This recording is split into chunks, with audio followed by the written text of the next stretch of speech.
Ses sorties publiques, ses prises de parole depuis sa sortie de prison en 2016 sont de véritables moments de communion avec ses partisans et surtout des moments d'identification de l'opinion publique sur ses rapports actuels avec le gouvernement. Ici, et pour les Rikinguais, le président du mouvement patriotique pour la formation, pour un Cameroun nouveau, affûte ses armes pour se présenter à l'élection présidentielle de 2018. Il est donc l'invité de votre émission Face aux internautes. Il est connu comme l'ancien maire de Djombe Pindia. Bienvenue sur le plateau pour les Rikinguais. Merci. Permettez-moi de vous dire merci de m'accueillir dans votre studio qui, à mon avis, me semble être une véritable révolution en matière de communication. Porté maintenant du côté politique, c'est une contribution énorme qu'il faut apprécier à sa juste valeur. Merci. Merci surtout de me donner l'occasion, une fois de plus, de communier avec les internautes. Bien, on vous donne donc l'occasion de communier avec les internautes. Il faut dire que vous êtes sur AAW TV Politique. L'émission c'est Face aux internautes et vous êtes donc l'invité dans le cadre de cet autre numéro. Vous êtes attendu pour apporter des éclairages sur les questions qui vous seront d'ailleurs posées par les web spectateurs. Mesdames, Messieurs, vous l'avez compris, vos contributions ainsi que vos commentaires sont attendus sur notre page et véritablement les questions seront donc retransmises à Paul Rikinguais. Monsieur, il faut dire que en tant que président du MPCN, vous avez dû abréger votre emploi du temps ou alors votre agenda très chargé, surtout en cette période préélectorale, pour arriver à cette émission. Alors, la question qu'on a envie de vous poser, c'est de savoir comment va Paul Rikinguais, comment va le MPCN aujourd'hui. Bon, pour ce qui est de Paul Rikinguais, vous en doutez bien, ça aurait été un peu plus difficile pour moi après les 8 années de prison. Mais là, je crois que je me porte bien. Globalement, je me porte bien. Maintenant, pour ce qui est du MPCN, vous savez que c'est un parti, c'est un bébé, c'est un parti nouveau qui est en train de préparer sa marche vers la présidentielle. Alors, sa toute première marche vers la présidentielle. Je crois que le parti, dans l'ensemble, au regard des résultats ou alors des informations que nous avons de part et d'autre sur le terrain, le parti se porte merveilleusement bien et puis il me semble qu'il risque de se porter davantage bien avant les prochaines élections présidentielles. Bien, de la santé de cette formation politique, nous allons donc parler tout à l'heure. Le temps pour nous de dire exactement aux téléspectateurs ce que vos partisans pensent de vous, comment est-ce qu'ils vous présentent. Il faut dire, amis web spectateurs, que s'il est connu pour avoir été le maire de la commune de Djombe Pindia, cette commune qui se trouve dans le département du Mungo, dans la région du littoral, dont il est incontestablement aujourd'hui la tête de proue sur le plan politique. Il est à noter que Paul Rikinguais, avant donc l'entrée à la mairie en 2007, avait déjà eu des faits et des états de service qui ont plutôt forgé sa réputation. Nous sommes en 1992 quand il présente avec ses amis au professeur Titus Ezoa, alors ministre de l'Enseignement supérieur. On est ici aux sorties des tensions qui ont émaillé les campus universitaires au Cameroun. Le projet qu'il a présenté à ce ministre de l'Enseignement supérieur de l'époque, le professeur Titus Ezoa, c'était donc le festival interuniversitaire et sur des arts et de la culture. C'est ce qu'on voit aujourd'hui à travers les Jeux universitaires qui se succèdent. Autant dire que les Jeux universitaires que nous vivons depuis quelques éditions sont l'une de ses inspirations. Il faut dire que le projet qui va donc subir qui va amener quelques guerres de tensions ou quelques tensions entre les recteurs des universités de Yaoundé, un j'ai nommé les professeurs Marcien Toa et Abor Tabi, va quand même être approuvé par l'UNESCO qui va non seulement lui apporter un appui financier, mais également lui proposer de l'ouvrir à toute l'Afrique, la sous-région Afrique centrale. Il faut dire que face donc à toutes ces tensions qui ont émaillé, on l'a dit tantôt, c'est son projet qui était plutôt apprécié par l'UNESCO, à se retourner vers l'Afrique du Sud qui va plutôt lui faire une proposition très très alléchante. Dans les couloirs du politique, il se présente lui-même comme un colonel de politique au regard de ses 20 années d'expérience par rapport à quelques hommes politiques qui écument la scène politique nationale. Il dit d'ailleurs, je cite, je suis le colonel devant certains. On aura le temps de revenir au cours de cette émission sur ces derniers. Il faut dire qu'il a également connu pas mal de problèmes puisque à peine avait-il pris les rênes de la mairie de Njombe Pédia en 2007, il va se retrouver en train d'être écroué à la prison centrale de Lebel au sortir des émeutes de la famine au Cameroun, les émeutes de février 2008. Il y a passé pratiquement 8 années de détention, au sortir desquelles il va être acquitté, totalement blanchi. Aujourd'hui, il est à réclamer des réparations face donc au gouvernement du Cameroun. Autant le dire, où en est-il aujourd'hui avec toutes ces réparations? Quelles sont les motivations, ces motivations politiques aujourd'hui pour dire des ambitions?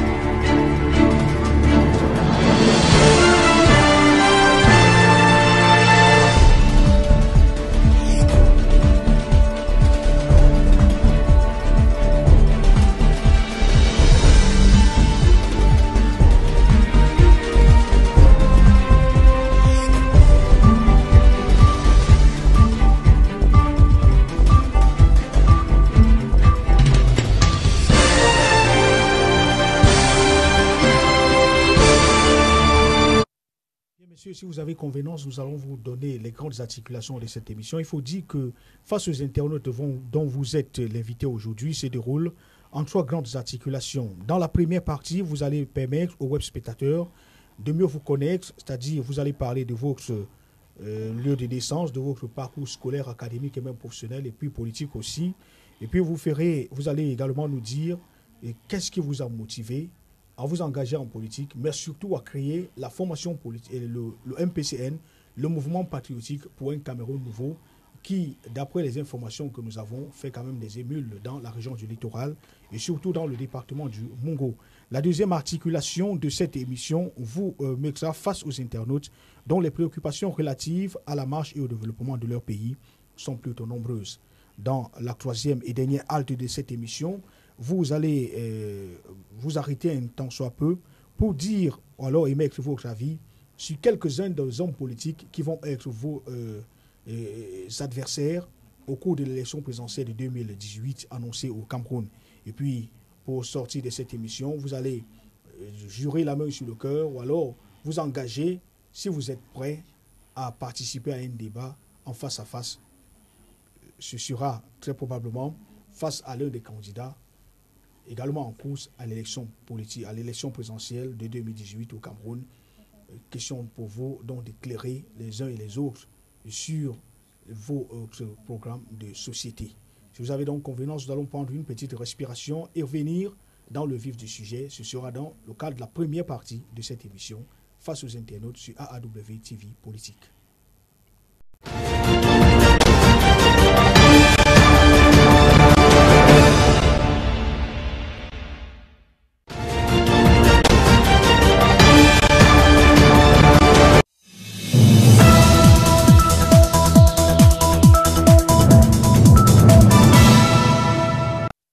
Donc l'invité de cette émission, lui, c'est l'ancien maire de Njombe Pédia, Paul-Éric Kingé, désormais président national du mouvement patriotique pour un Cameroun nouveau, candidat à l'élection présidentielle de 2018.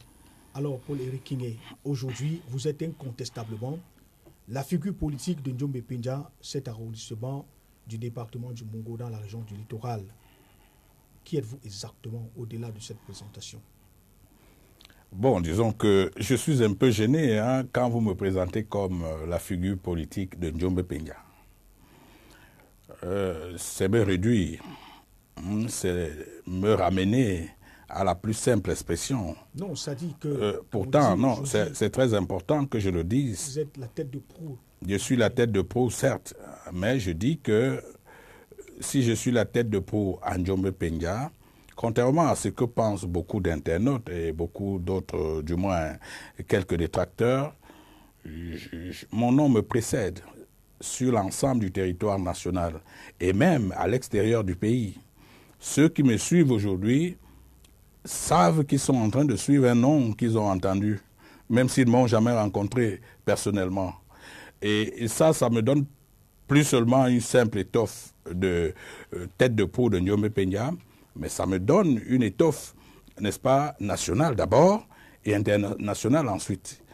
Autrement dit, je suis de ceux qui pensent que il n'y a pas de génération spontanée en politique. Tout à fait. Mon parcours politique est, à n'en point douter, en ma faveur.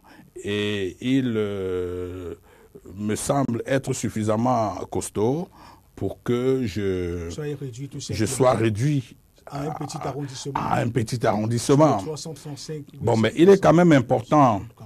Il est quand même important, avant de commencer à parler après avoir parlé de Njombe Peña, il est important que je rappelle que la même année, je gagne les élections législatives qui, elles, ne sont pas de Njombe Peña. Leur circonscription est plus grande encore. Ça veut dire que la circonscription des élections législatives dans le Mungo Sud n'a rien à voir avec Njombe Peña. Certes, Njombe Peña s'y trouve, mais il y a Mbanga, il y a Dibombari, il y a Souza, donc c'est une circonscription un peu plus grande encore. Pour un total d'électeurs à peu près de 210 à 213 000 électeurs. Donc vous comprenez que Njombe Peña compte 101 000 habitants. Il faut déjà que vos téléspectateurs ou alors vos... Ça, c'est des chiffres avancés. Je vous donne, ça c'est des chiffres du recensement, du plus récent recensement. 101 000 habitants. On ne peut pas s'amuser avec un homme qui sort d'une localité où il y a 101 000 personnes. Il est important que je rappelle que dans... Les chiffres ne sont pas actualisés aujourd'hui. Alors là, vous savez que la démographie est plutôt galopante au Cameroun. C'est-à-dire qu'on peut être là aujourd'hui à 150 000 personnes en Njombe Peña. Bien voilà, la question qui et ça, c'est pas négligeable. Celle de savoir qui êtes-vous exactement. Oui, Quand on voit Paul-Éric Kingé, on se pose la question de savoir, voilà un monsieur qui fédère ou alors dope pas mal de populations, attire pas mal de personnes autour de lui. Mais aujourd'hui, qui est-il exactement? Il faut un peu briser les rythmes parce qu'on vous sait, moi personnellement, la plupart des journalistes au Cameroun vous connaissent comme un homme de terrain. Mais peut-être on devrait savoir qui est-il exactement, c'est-à-dire où est-il né, c'est quoi son parcours scolaire et académique, c'est quoi le début de son engagement politique et quels sont ses effets et ses prouesses aujourd'hui. Bon, disons que c'est bien, mais en tout cas, ce ne sera pas la première fois. Hein. C'est-à-dire que je suis passé dans des chaînes de télévision où j'ai décliné... TV, qui est une innovation. Voilà. Bon, alors, moi, je suis Paul-Éric Kingé. Je suis fils de veilleur de nuit. Ça, c'est très important. C'est-à-dire de gardien de nuit, comme on dit, de vigile. Oui. Avec, pour maman, une cultivatrice, hein, mais qui faisait en même temps les beignets lorsqu'elle était revenue du champ. Donc, je suis de famille extrêmement modeste. Je suis le dernier fils d'une famille de 13 enfants au départ, mais dont 9 sont décédés. Et nous sommes restés 4. Vous comprenez que si une famille a un dernier fils qui a mon âge, mes aînés devraient être des gens pratiquement grabataires déjà. Maintenant, en même temps, j'ai fait mes études scolaires, mes études primaires à Peña, à l'école principale, parce qu'à l'époque, il n'y avait pas d'école publique, à l'école principale de Peña, où j'ai obtenu le certificat d'études primaires au cours moyen 1. Donc, je faisais partie quand même un peu des génies hein, à l'époque. Et puis, mes parents m'ont dit, oui, c'est bon, tu as eu un certificat au cours moyen 1, mais tu vas faire le cours moyen 2. Parce que nous ne sommes pas partisans de ces enfants-là, de ces histoires qui veulent que les enfants s'envolent n'importe comment sans respecter les traces bien huilées hein, de scolarité et tout. J'ai donc été contraint de faire le cours moyen 2 à Peña, et où j'ai obtenu le concours finalement. Il faut dire que la première année où je fais le concours, c'est au CES de Loum. Hein. Je rate ce concours. La deuxième année, là c'est au cours moyen 2, mais j'ai quand même le CEP au cours moyen 1. Et puis au cours moyen 2, je vais faire le concours du collège Affaires Saker, où je rate également hein, cette fois-là, mais on m'inscrit au collège du Levant. Au collège du Levant, c'était un collège privé de réputation à Douala, où je fais tout mon premier cycle. Mais avant de finir mon premier cycle, une gangrène m'attrape, hein, la gangrène de la musique. Je deviens ainsi un interprète dans les orchestres scolaires. J'avais pignon sur rue, hein, j'étais connu dans toute la ville de Douala comme interprète au Collège du Levant. Mes camarades Samuel Mbéré, qui est maintenant Mbéré, effectivement, il est un policier à Ngaoundéré.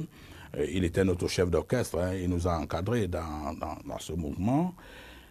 Mais j'avais également d'autres camarades, hein, notamment Peter Makossa et autres. Donc on a fait ce chemin ensemble. Mais ça, il faut dire que tout mon premier cycle a véritablement été perturbé par la musique. Je quitte donc le premier cycle et puis à Douala, je vais le continuer. C'est-à-dire, je reprends la classe de 3e en Konsamba. Cette fois-là, au lycée du Manengouba, avec un proviseur appelé Monsieur Issoke Kombo Blaise, donc qui fait de moi son élève, en même temps qu'il me met à l'internat au lycée de Konsamba.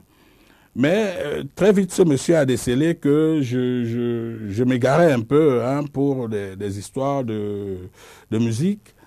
Et il m'a rapidement centré. Il a compris qu'en fin d'année, là encore, ça ne tenait pas. Mais en fin d'année, quand même, j'ai pu obtenir le BPC. C'était le plus important à ce moment-là. Et puis, mais quand même, j'étais exclu du lycée. Et je me retrouve donc en classe de seconde au lycée classique de Bafoussam. Cette fois-là, avec un proviseur appelé Amos Roger Boum, qui était, lui, beaucoup plus sévère. Je crois qu'il avait compris que ce jeune-là a quelque chose de caché en lui, mais si on le laisse se distraire, il ne pourra pas réussir dans la vie. Mais trop vite, je me souviens que la veille d'un spectacle, d'un concert, alors que tout le lycée, tout l'Ouest attendait cet événement, il est venu me sortir de la salle. J'étais déjà prêt à monter sur le podium. Il est venu me sortir de la salle pour dire, maintenant, tout le monde va jouer sauf toi. C'était quoi la raison? La raison, c'est que le gars avait décelé, il avait compris que cet enfant mérite mieux que ça. Et ça, si ce monsieur n'est pas décédé, je lui tire mon chapeau, parce que en réalité, c'est lui finalement qui me remet sur les bancs, véritablement. Parce qu'au premier trimestre, j'avais eu, je crois, entre 7 et 8 de moyenne. Mais quand il a fait ça, je me suis concentré. Hein. Au second trimestre, j'étais entre 11 et 12 de moyenne. Et puis, j'ai fini l'année à 13. Donc, j'ai obtenu, je crois que j'étais en seconde, je suis allé en première. Et après la classe de première, j'ai quitté malheureusement Bafoussam parce que je vivais avec un tuteur qui était un fonctionnaire et qui se déplaçait. Je me retrouve donc à Nanga Boko, où j'obtiens donc le probatoire littéraire A4 espagnol. Et après Nanga Boko, je fais, après un bref tour au lycée de Mbalmayo, je me retrouve à Ngoumou, au lycée de Ngoumou, où j'obtiens donc finalement le baccalauréat A4 espagnol. Mais il faut dire que en Ngoumou, par exemple, il n'y avait pas d'orchestre. Hein, donc, ce qui a favorisé une très très belle année scolaire. Et bon, après le baccalauréat, je me suis retrouvé en fac, hein, en faculté de droit. Oui, en faculté de droit et sciences économiques, parce que c'est comme ça qu'on appelait ça à l'époque. C'est cool. Alors, là-bas, je trouve un orchestre hein, qu'on appelle le YUM, le Yaoundé University Music, et bam, je suis complètement absorbé une fois de plus par la musique. Mais là, il y a déjà un peu de maturité quand même. Hein, donc, vous savez pourquoi vous venez oui, je savais pourquoi j'avais quitté mes parents pour venir à l'école, donc il fallait que je me concentre. Bon, ça c'est vrai qu'en même temps, en me concentrant, ma tête est à peu près comme une machine qui fabrique des idées et des projets depuis l'enfance. C'est comme ça que j'initie, alors que je suis en deuxième année de droit, j'initie le projet qu'on appelle aujourd'hui les Jeux universitaires. D'abord, j'initie les Jeux universitaires pour le sport. Hein. À l'époque, l'université vient à peine de connaître... il y a eu des tensions? Non, pas des tensions. On vient de créer de nouvelles universités. Donc, en fait, en première année, je suis dans l'ancienne université. Mais en deuxième année, je suis dans une université qui est pratiquement en train de se...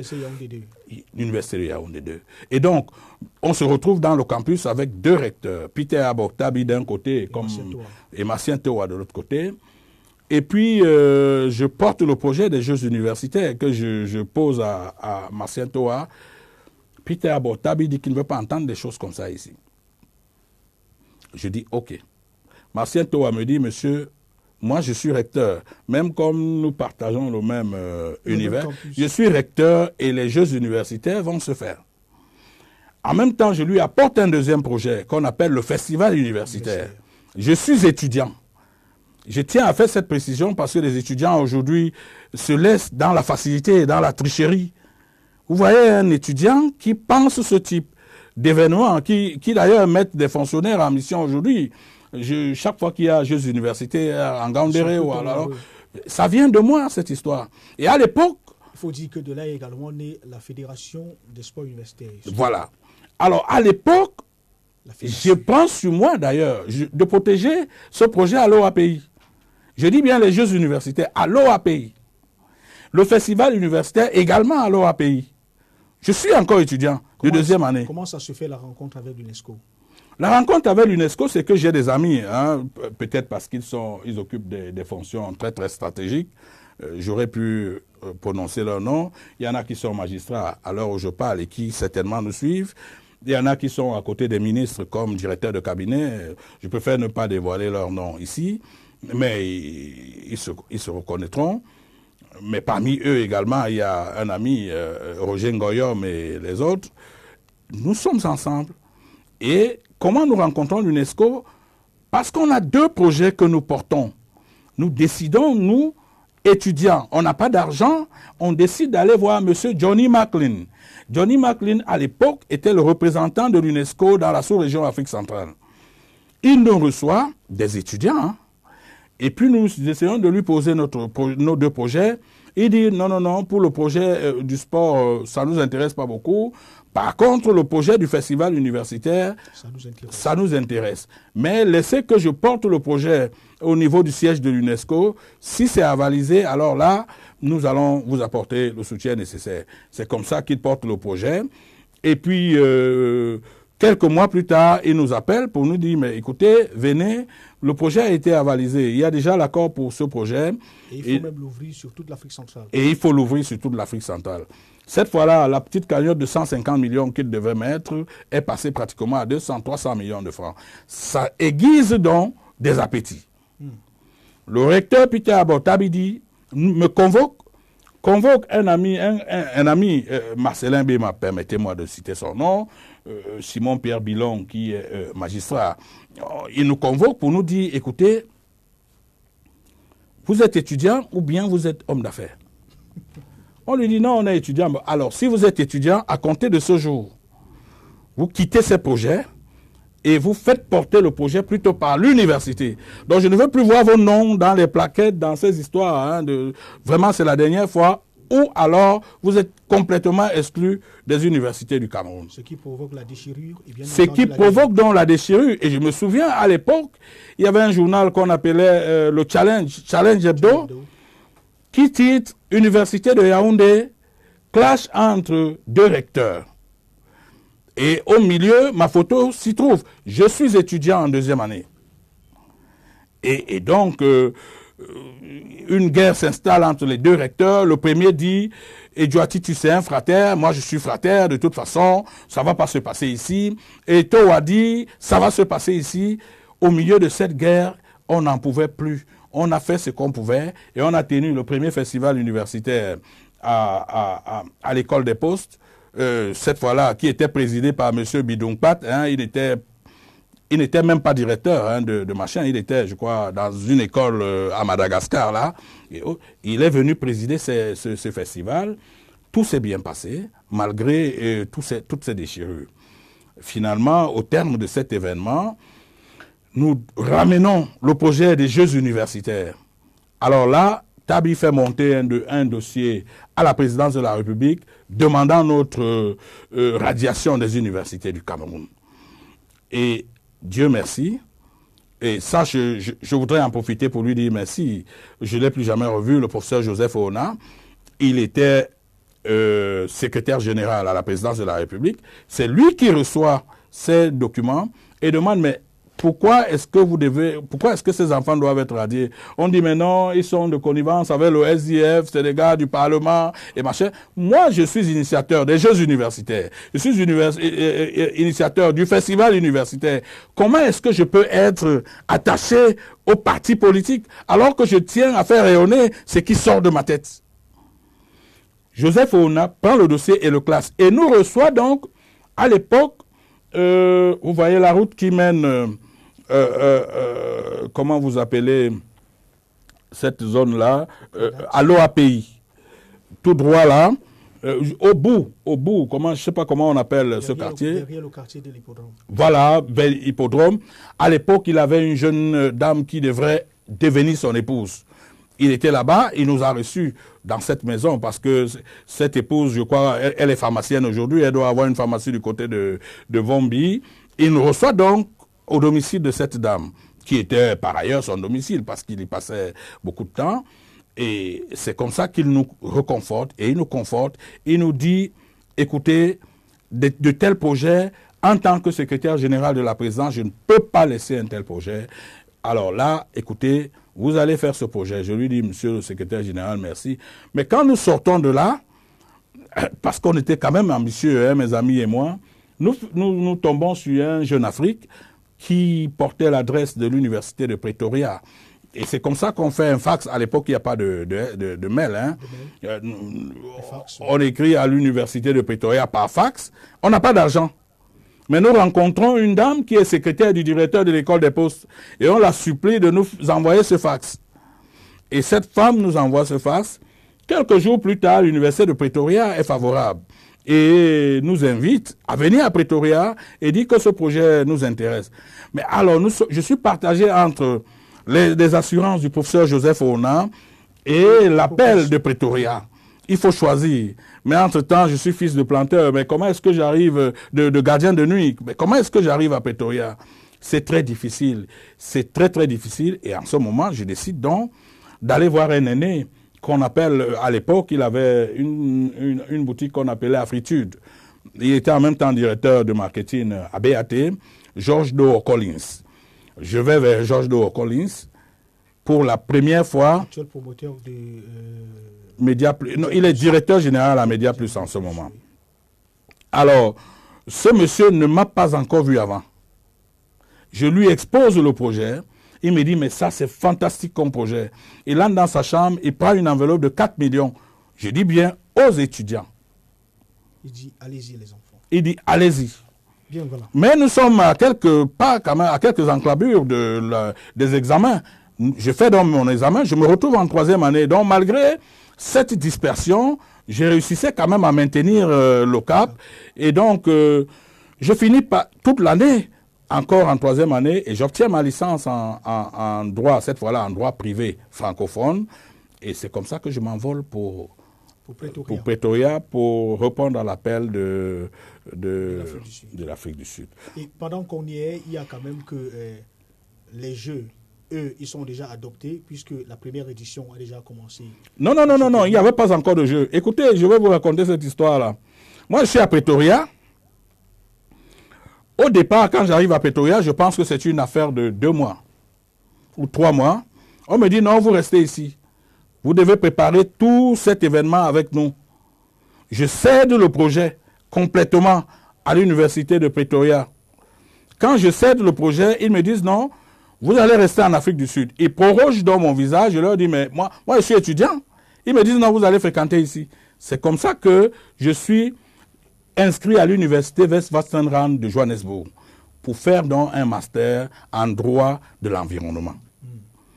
Mais en même temps, je suis dans des réunions au quotidien, tantôt avec Winnie Mandela, tantôt avec Peter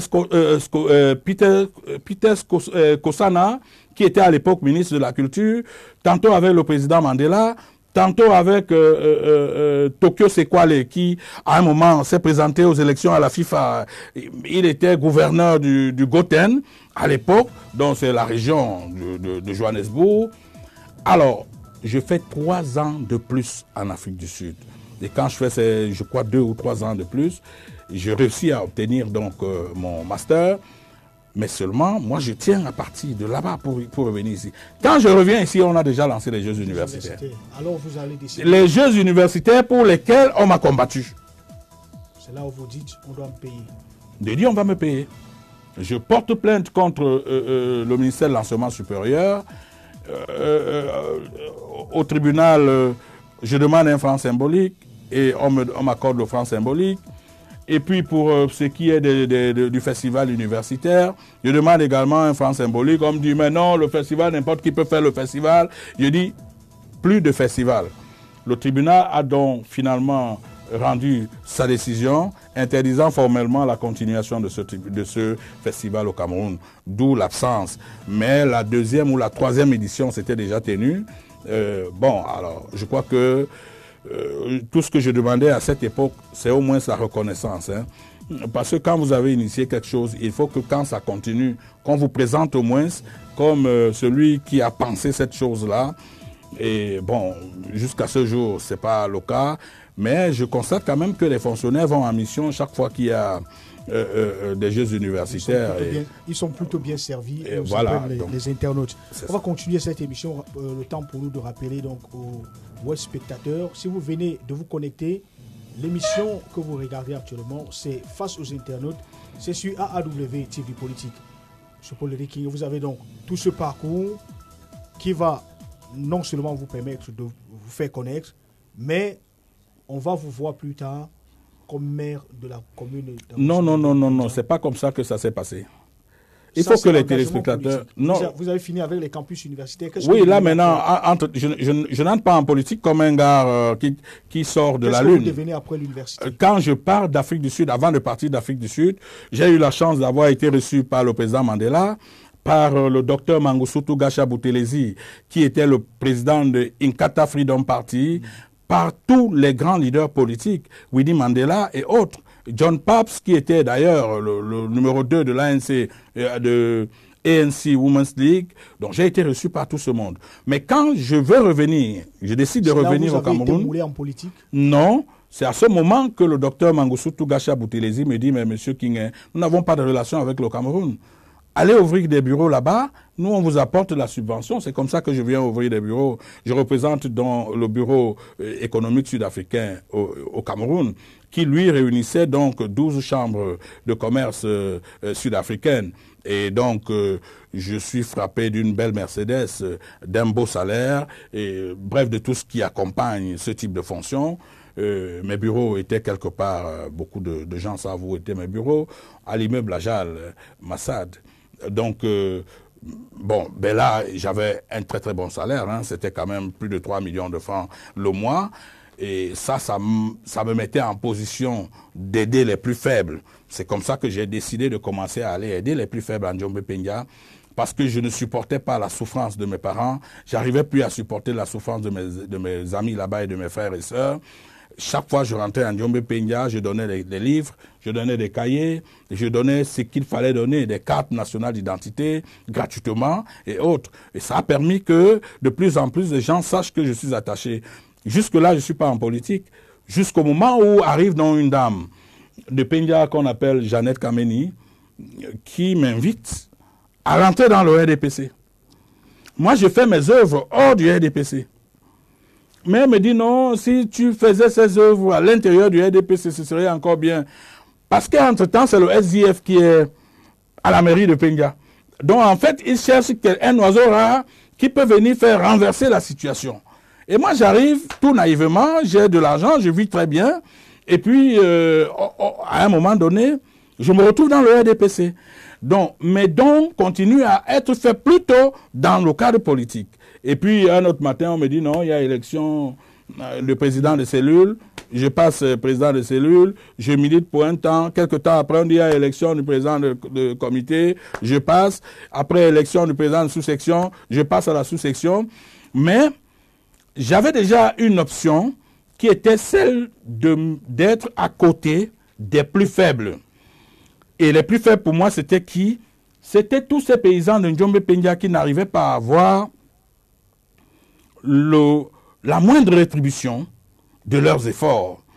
C'était ces ouvriers qui travaillaient dans la bananeraie, qui à peine à ce moment-là avaient 8 000 francs de salaire. Vous faites 30 jours de travail, vous avez 8 000 francs de salaire, 8 à 9 000 francs de salaire. Donc, j'étais vraiment révolté et tout ça m'a renforcé, a renforcé mon envie de devenir maire dans la localité. Parce qu'à l'époque, je me disais, si je suis maire, je dois changer complètement les vies de mes populations. Et c'est ainsi que s'ouvre l'épisode de 2002. C'est ainsi que s'ouvre l'épisode de 2002. Et en 2002, je suis élu au primaire, maire et député à la fois. Mais seulement quelque chose de terrible se fait. À la ligne d'arrivée, vous êtes freiné. À la ligne d'arrivée, alors que ma liste est première, et mes colistiers, Nkoti François et Takam, paix à son âme, mes colistiers ont fait démissionner mon colistier Nkoti François. Mais pourquoi est-ce qu'on le fait démissionner? On le fait démissionner parce que Mbela Mbappé avait un demi-frère que beaucoup de gens ne connaissaient pas. Un demi-frère, mais dont le père était de Dibombari. Et Kandé Frédéric, il était liquidateur du crédit agricole. Et Kandé Frédéric s'est installé à Dibombari, confortablement bien installé à Dibombari. Mbela Mbappé était à Ebonné. Donc en fait, pour eux, la stratégie consistait de confisquer le Mungo. Vous comprenez?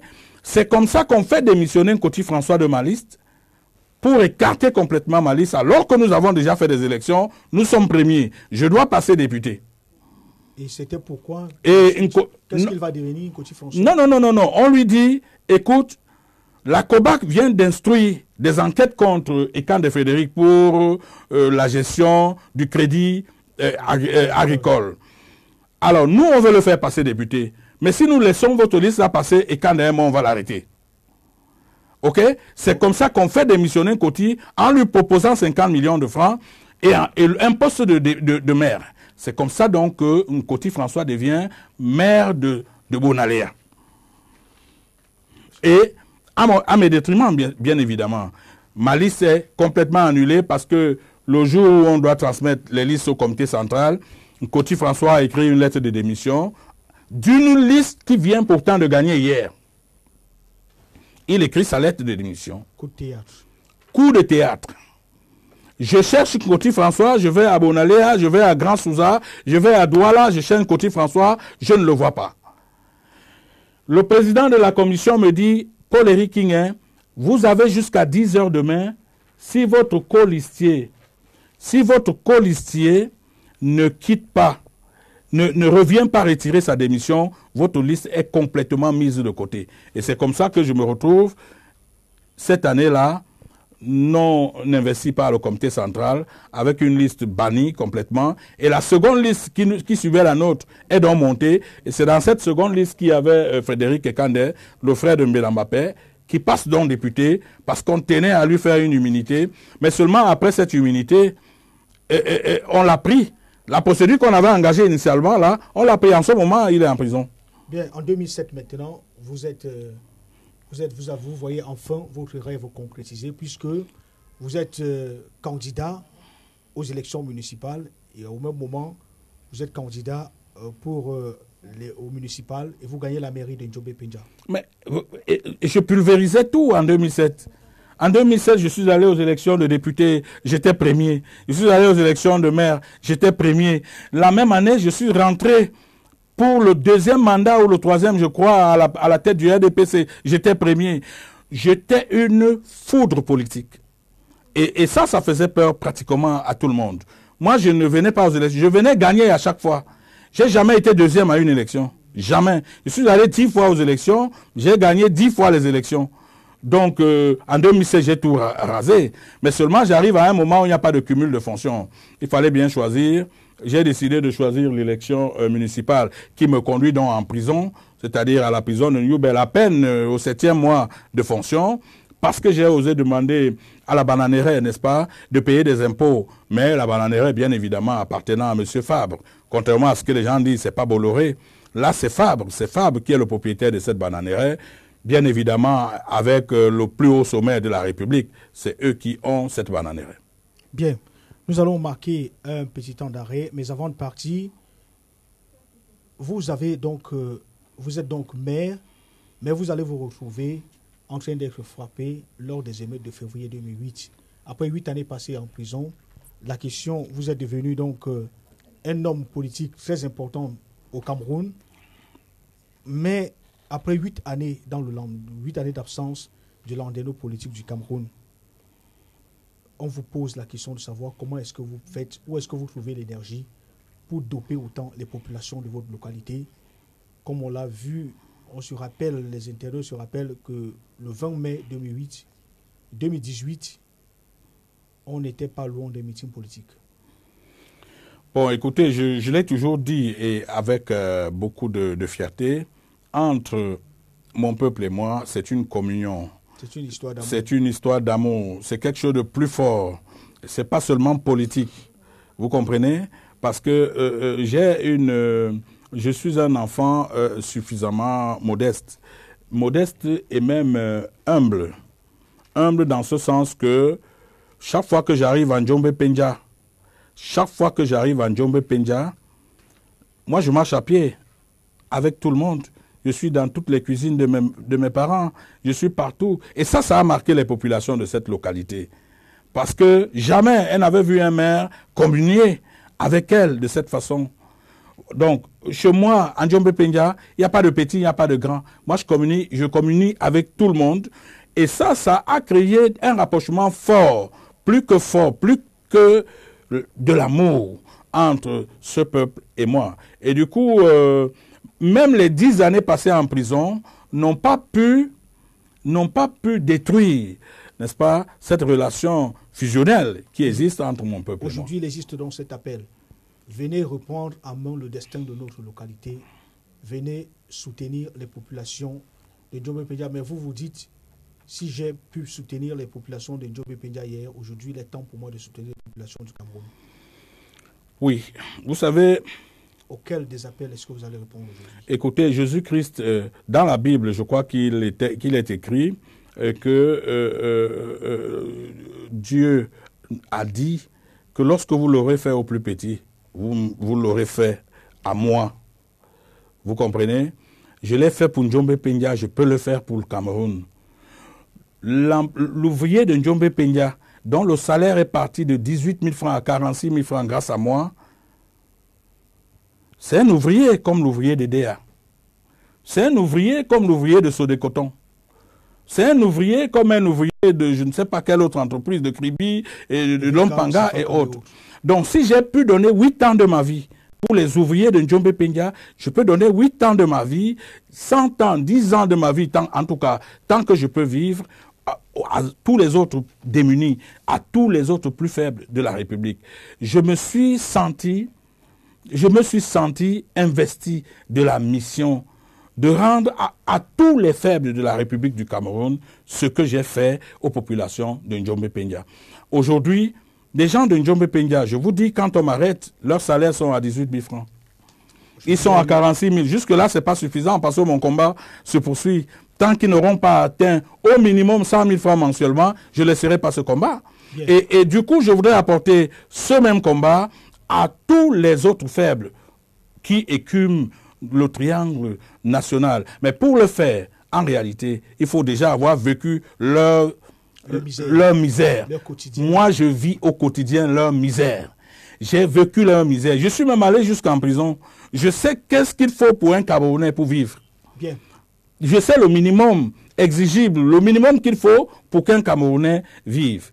Vous savez, je vois des candidats aux différentes élections au Cameroun qui sont nés avec la cuillère en or, n'est-ce pas, dans la bouche. mais qui veulent parler au nom du peuple camerounais. Vous ne pouvez pas n'avoir pas connu le prix du pain et vouloir proposer aux gens de les diriger. Il y a des Camerounais qui ne savent pas combien coûte la baguette de pain. Il y en a qui n'ont pas vécu cette vie difficile. Moi, je l'ai vécu. D'ailleurs, le Seigneur m'a envoyé en prison pour davantage aller apprendre la misère du peuple, afin de venir prendre en main leur destin. Bien, c'est tout le bien ou alors tout le mal qu'on peut vous souhaiter de devenir un jour président de la République. Nous allons marquer une pause pour revenir. Donc, la suite de l'émission, les questions des internautes.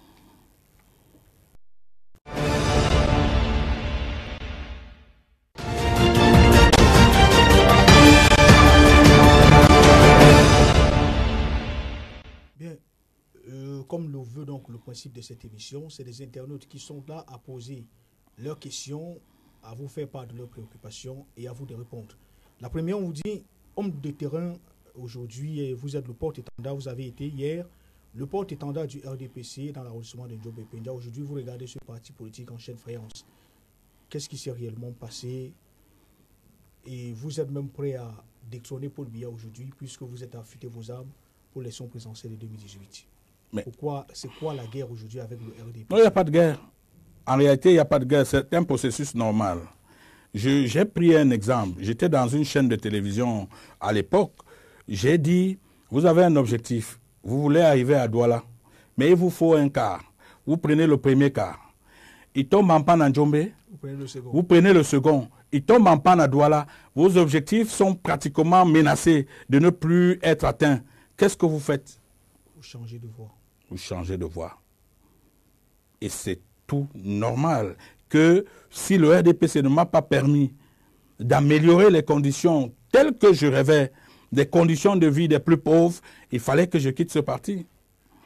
Pour moi, le RDPC, c'est un GIC. C'est un groupement d'intérêts communs. Ce n'est pas un parti politique. Et pourquoi? Là-bas, on y est parce qu'on veut de l'argent, on ne veut pas payer les impôts, on veut jongler avec les taxes. Le RDPC n'est pas un parti. Mais je l'ai compris tard, mais mieux vaut tard que jamais. Parce que j'entends les gens me faire le procès d'avoir été au RDPC. Mais en réalité, si vous raisonnez, vous allez vous poser la question, qui n'a finalement pas été au RDPC de tous ceux qui prétendent aller à la magistrature suprême? Qui n'a pas été au RDPC? Qui n'a pas flirté avec le RDPC de quelque manière que ce soit ou par personne interposée? Et justement, pour avoir flirté avec le Rassemblement démocratique du peuple camerounais, on dit c'est le parti au pouvoir aujourd'hui, dont le leader est Paul Biya, président de la République du Cameroun. La question d'un internaute est celle de savoir, on sait qu'au Cameroun, nombre de leaders ont véritablement milité dans cette formation politique. Et on sait également que le RDPC a du mal à laisser partir ses enfants. Pour ne pas les laisser partir, pour que ces derniers ne lui tournent pas le dos, ils font dans ce qu'on appelle la création des partis politiques satellites. Est-ce que vous n'êtes pas de ceux-là aujourd'hui, vous le MPCN? Si le MPCN aujourd'hui, on sait, comme ces formations politiques, quelle est la différence que vous faites entre le MPCN et tous ces partis politiques qui sont là pour brouiller le jeu politique? Et l'autre question, c'est d'où vous viennent les sources de financement? Il est important que je dise aux Camerounais que j'ai appartenu au RDPC. Kamto a servi le RDPC à travers son président national. Mouna a été l'avocat de Paul Biya. Ça, c'est ce que les Camerounais ne savent pas. Mouna est l'avocat personnel de Biya. Cabral Libi a été recruté par le recteur de l'université de Soa, qu'on appelle, comment on l'appelle encore, Tabimanga. Ça, c'est un territorial du RDPC. Si vous dites non au RDPC, vous ne pouvez pas manger la viande du RDPC, le repas du RDPC. Alors, ce qui se passe, il n'y a personne dans ce pays qui n'ait pas flirté, même par personne interposée, parce que c'était le parti unique. Il faut le savoir. Maintenant, vous voulez savoir, permettez-moi d'apporter la réponse. La différence entre le MPCN et les autres partis, c'est que le MPCN est dirigé non pas seulement par un opposant, quelqu'un qui se veut opposant, mais par un dissident. Moi, je suis dissident. Je suis dissident comme le président sénégalais a été dissident au Sénégal. Je suis dissident comme Kaboré a été dissident au Burkina Faso. Je suis dissident comme IBK l'a été au Mali. Mais est-ce que lorsque Macky Sall gère le Sénégal, il le gère en fonction de son ancien parti? Est-ce que lorsque IBK gère le Mali, il le gère en fonction de son ancien parti? Non. Il faut savoir que chacun porte un idéal. Moi, je porte un idéal qui me singularise, premièrement. Deuxièmement, vous allez m'excuser de le dire sur votre plateau, ça ne se dit pas en politique, mais je vais le dire, quitte à ce que je suis les critiques. Moi, je hais Paul Biya. Je hais le RDPC. Parce que j'estime que quand on a 85 ans, vraiment, tout naturellement, on doit se mettre de côté. Je vous ai dit, j'ai dit sur un autre plateau, qu'on m'a proposé les postes de PCA et de directeur général. J'ai refusé ces postes. J'ai dit, quels que soient les cas, je ne ferai jamais avec ce parti. Je ne ferai jamais avec Paul Biya. Mais il faut même d'ailleurs être complètement déboulonné pour aller compromettre 40 ans d'une vie qui est devant moi par rapport à 3 ans de vie de Biya qui lui reste. Parce que quels que soient les cas, vous l'avez vu pendant le 20 mai là, c'est à peine s'il montait dans son véhicule. Hein. D'ici 3 ans, on va seulement le porter dans la brouette, sur la brouette. Bien. Et vous me voyez en train de compromettre les 20 ou les 30 prochaines années de ma vie pour aller me rattacher à M. Biya. Je suis un opposant farouche au système en place. Parce que c'est un système en place qui n'est constitué que des rares. C'est les gars qui ont rongé les vies des Camerounais et je vais faire partie, je vais tout faire pour que ces gens ne soient plus au pouvoir. Bien. Maintenant, vous avez demandé quels sont mes moyens. Oui, d'où me viennent. Moi, je suis un garçon, je suis très battant, trop battant. Les gens qui me connaissent savent que je dors à peine 2 heures par nuit. Ma tête fonctionne comme une machine. À l'heure où je vous parle, j'ai noué un certain nombre de contacts d'affaires dans les pays extérieurs. Je suis consultant à gauche, consultant à droite, ça me permet d'avoir des recettes qui me permettent donc de réinvestir en politique. Moi, je ne dors pas. Il n'y a pas une seule nuit où je fais 2 heures pleines de sommeil. Justement. Donc, du coup, je sors de prison, mais en vérité, il est difficile, si vous me voyez dans mon train de vie, de croire que je sors à peine de prison. Bien. Parce que rapidement, je me suis remis. Et quand vous vous êtes remis, il y a un internaute qui demande, après que vous soyez donc remis de votre retour de prison, vous êtes engagé, comme vous dites, à l'élection présidentielle de 2018. Il voudrait savoir qui vous a passé. Est-ce que quelque chose vous a été dit aux sorties de prison par le président actuel, comme pour dire que vous êtes, depuis ces derniers temps-ci, vous avez le propos rassurant, quand vous parlez de votre participation à l'élection présidentielle, quelque chose vous aurait-il été dit par le président actuel quand vous avez séjourné à Saint-Mélima au lendemain de votre sortie de prison? Je n'ai jamais été à Saint-Mélima. Je voudrais le dire aux Camerounais. Il faut pas. Moi, vous savez, c'est tellement facile ce pays. Moi, je n'ai jamais été à Saint-Mélima. Pourtant, j'ai toutes les raisons d'être à Saint-Mélima, d'aller à Saint-Mélima. C'est-à-dire, mon camarade de classe, Essiane, est maire de Saint-Mélima.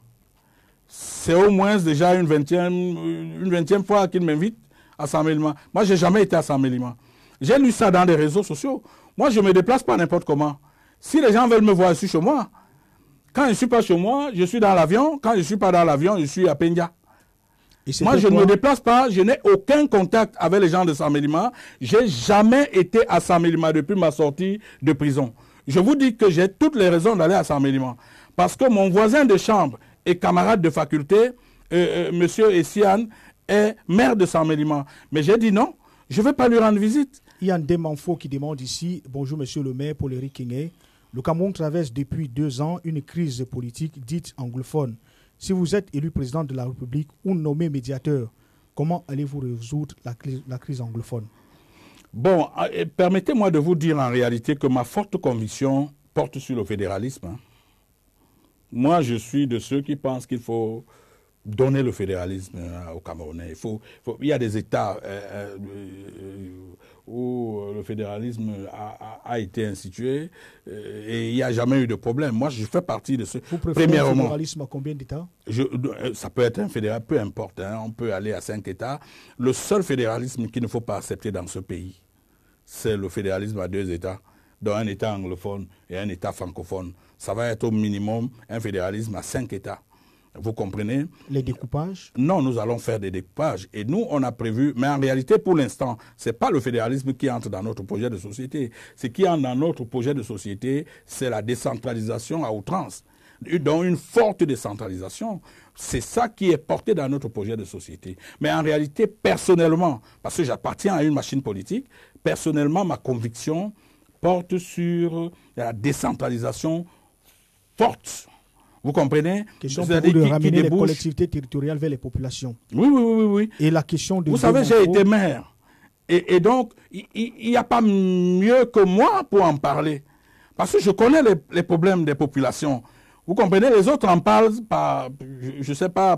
Parlant justement des problèmes des populations, il y a M. Ndé Manfo qui réplique. M. Paul-Éric Kingé, quelles sont vos recettes pour lutter contre le chômage des jeunes Camerounais?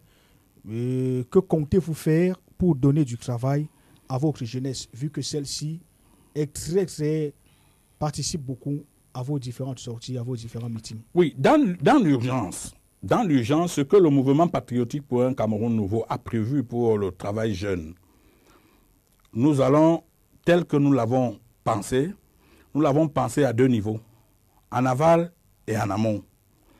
Nous nous sommes dit que la décentralisation qui, elle, va être mise sur pied aussitôt que nous avons pris le pouvoir, c'est-à-dire les 100 premiers jours. Je dis bien les 100 premiers jours. La décentralisation va nous inspirer pour permettre à nos jeunes de trouver des emplois. Comment donc? Permettez-moi d'expliquer. Donnez-moi 1 minute pour que je l'explique. Allons-y. Nous avons décidé de créer, par exemple, la banque entrepreneuriat jeune, dont la BEJ, qui va être une banque au niveau des villes, dont le rôle va être de créer annuellement, non pas des emplois, mais 10 000, je dis bien 10 000 entrepreneurs, avec des petits crédits qui vont de 3 millions à 7 millions. Je dis bien de 3 millions à 7 millions. Au départ, cette banque va être soutenue par l'État du Cameroun. Nous avons arrêté que nos premières subventions sur les 5 prochaines années vont tourner autour de 400 milliards de francs pour cette banque. Et cette banque, parce qu'elle est une banque de l'entrepreneuriat jeune, va donc recenser un ensemble de projets venant des jeunes, bancables, mais des projets qu'on va, au départ, bien étudier. Cette banque va donc financer ces projets, je dis bien, pour une enveloppe allant de 3 millions à 7 millions de francs. Ça pourrait donc à peu près nous permettre de créer entre 10 000 et 15 000 entrepreneurs par an. Je dis bien entrepreneurs, moi je ne parle pas d'emploi. Mais d'une commune rurale également. Non, s'il vous plaît. Vous avez encore 30 secondes. Oui, non, je n'ai pas fini. Des jeunes. Non, je n'ai pas fini. Alors, à ce niveau, lorsque vous avez créé 10 000 entrepreneurs, aucun entrepreneur ne peut travailler seul. Même si vous venez à créer un bar à un jeune, il ne peut pas travailler seul. Il ne peut pas être à la fois servant, à la fois vendeur et tout. Forcément, les 10 000 à 15 000 entrepreneurs financés annuellement vont, eux, employer au minimum 2, 3, voire 4 pour certains autres projets. Alors, voilà à peu près au niveau des villes, ce que nous entendons faire, la mise sur pied de la banque entrepreneuriat jeune. Alors, maintenant, au niveau des communes, nous avons un projet révolutionnaire. Parce que je vous parlais tout à l'heure de la décentralisation, il s'agira pour nous simplement, aussitôt que nous arrivons aux affaires, de renvoyer 20% du budget de l'État du Cameroun aux communes. Je dis bien 20%. Partons sur le principe que le budget de l'État du Cameroun est de 4 800 milliards. Partons sur ce principe. Ça veut dire que c'est à peu près 20%, c'est à peu près 900 millions. Qu'est-ce que je dis? c'est à peu près 10% de 4 000, c'est 9 milliards. OK? C'est au moins 9 milliards de francs, ou 900 milliards, pardon, qui vont être envoyés au niveau des communes. Alors, ceci veut dire, parce que nous avons 366 communes, chaque commune aura au minimum 3 milliards de francs annuellement dans le cadre de la dotation de la décentralisation. Alors, mais ce qui va donc se faire, c'est que je vais prendre une loi qui va arrêter pour chaque dotation 30% pour créer, pour soutenir les projets jeunes ruraux. C'est-à-dire, la commune a reçu 30% de dotation de la décentralisation, mais les 30%, c'est 3 milliards. Le maire est tenu, dans les 30 milliards, dans les 3 milliards, il est tenu de mettre 900 millions à la disposition des projets jeunes de sa commune. Bien. Et les 900 millions, si vous prenez pour chaque commune 900 millions de francs, et que vous dites que chaque maire doit financer au minimum à 3 millions chaque jeune qui a ouvert un champ, un projet piscicole, un projet agricole, chaque maire aura financé 300 jeunes annuellement. Je dis bien, permettez-moi s'il vous plaît. Dans son programme, vous savez, on n'a pas assez de temps. Dans son programme, on sait, pour qu'on ne se chevauche pas, dans votre programme également, le programme du MPCN, vous prévoyez la refondation, alors la réforme de l'agriculture. Ça va se passer comment? Vous avez parlé de... Je veux d'abord conclure là-bas. Je dis que si dans chaque commune, annuellement, chaque maire finance 300 projets jeunes, d'abord, première conséquence, l'exode rural est bloqué. C'est ça. Ça veut dire que il y a des villages qui n'ont pas 300 jeunes. Hein. Si vous décidez de financer 300 projets jeunes par village annuellement, au bout de 5 ans, vous aurez résorbé tout le chômage de tous les jeunes dans la localité. Parce qu'en tenant compte également que chaque entrepreneur rural va employer 1 ou 2 autres jeunes, vous comprenez que nous sommes partis sur 5 ans pour créer au minimum 2,5 millions d'emplois. Bien, l'autre question, il y a une question de Crispo Demeni Kamga. Paul-Éric Kingé, quelle est votre position, bref, quelle est la position du MPCN par rapport à la coalition des partis politiques d'opposition pour la présidentielle 2018? Personnellement,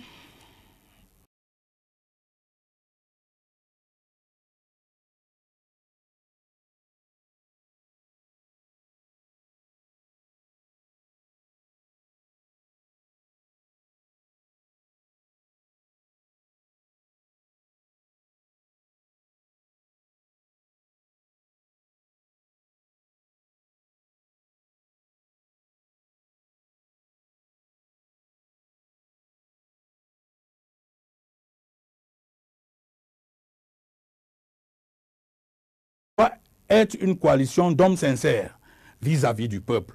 Elle ne doit pas être une coalition des gens qui mangent avec Paul Biya la nuit et qui reviennent en journée. Nous l'avons vu avec Issa Chiroma.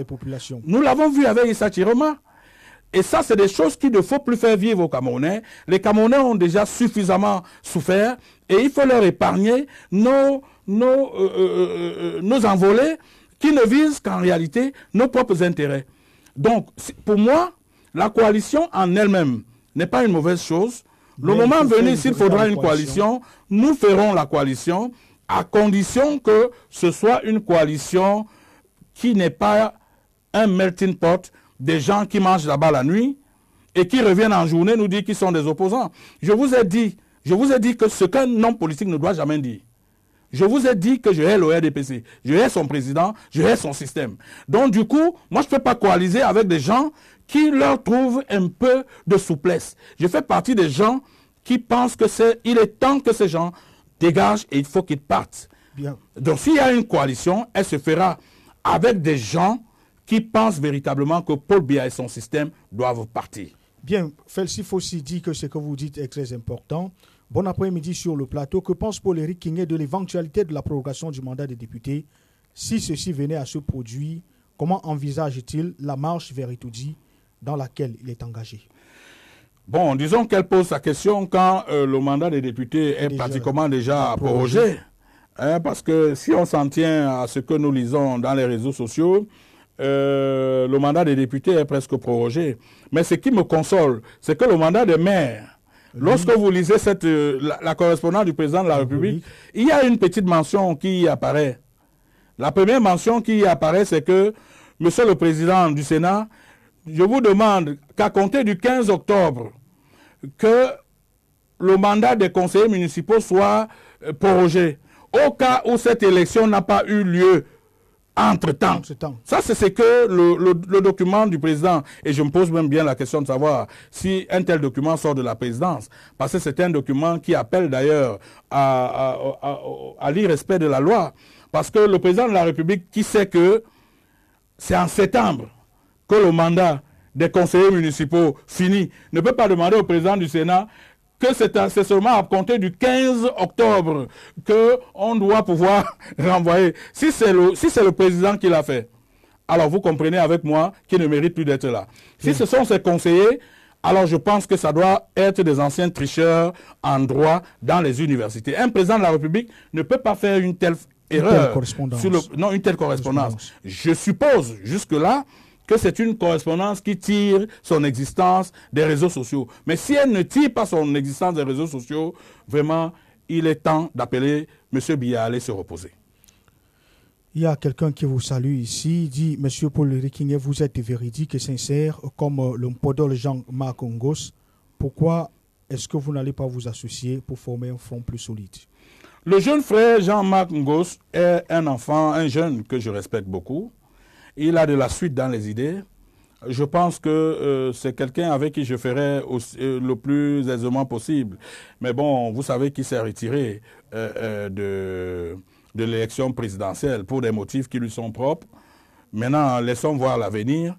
Rien ne dit que nous n'allons pas nous retrouver quelque part pour former une plateforme commune. Monsieur Paul Rikingué, soyez sérieux. Il y a d'abord cette question, ce qui arrive, et ça c'est la question de Monsieur Jean-Robert Ngamwo. À quand une tournée dans la diaspora qui attend depuis après avoir regardé vos multiples vidéos? Je serai en France à partir du mois d'août. Je vais faire une tournée à partir du mois d'août en France. Je vais aller rencontrer nos frères de la diaspora parce que je sais que j'ai beaucoup de sympathie là-bas. Je sais que des gens me tiennent en sympathie dans l'ensemble de la diaspora. Et je pense que, permettez-moi de dire que c'est une force qu'il faut récupérer. Oui, je vais aller vers eux. Mais vous savez, je fais partie des gens qui pensent qu'il faut d'abord travailler sur le terrain. Regardez ce qui se passe dans nos politiques. À peine vous avez déclaré votre candidature, que vous courez aux États-Unis, vous courez en Chine, vous courez partout. Il faut d'abord pouvoir se solidifier à l'intérieur. Parce que, bien évidemment, il doit y avoir au minimum 3 à 4 millions de Camerounais à l'étranger. Mais ceux qui sont à l'intérieur sont aussi importants, sinon un peu plus importants encore en termes de nombre, pas en termes de valeur, mais en termes de nombre. Donc, je travaille encore sur le terrain. Mais très très bientôt, au mois d'août, s'il plaît à Dieu, je vais faire la tournée internationale. Bien, en attendant dans cette sortie, il y a Mecheski Zitkov qui dit « Monsieur Paul Rikingué, soyez sérieux. Tous ces leaders que vous citez n'ont pas servi le RDPC, mais la nation. Vous devez assumer votre passé. Avoir servi le RDPC n'est pas un problème en soi. Et rassurez-vous, il y a des Camerounais valeureux au sein de ce parti. Essayez de diviser l'opposition ne vous aidera pas. Le seul à qui il faut s'opposer, c'est bien Paul Biya. Je pense que c'est de ça que nous parlons sur ce plateau. Il y avait une question relative à la forme de l'État, c'est déjà fait. Oui, en une seconde. En une seconde, je crois que c'est ce Camerounais qui est plutôt en train de se fourvoyer. Moi, je vous dis que je ne peux pas travailler avec Paul Biya. Si je travaille avec Paul Biya, ça veut dire que j'ai accepté un programme minimum de travail avec lui. Quand vous n'êtes pas d'accord avec quelqu'un, vous n'appliquez pas sa politique. Le président de la République impulse une politique. Si vous êtes son ministre, ça veut dire que vous appliquez sa politique. Maintenant, si en même temps, à côté de ça, vous êtes avocat du président de la République, vous ne pouvez pas objectivement le combattre. C'est presque impossible. Si enfin, le petit emploi que vous réussissez à trouver vous est donné par un dur du Vous ne pouvez pas donner l'impression que vous n'avez pas côtoyé ce parti de quelque manière que ce soit. Il faut que les Camerounais apprennent à se dire les vérités en face.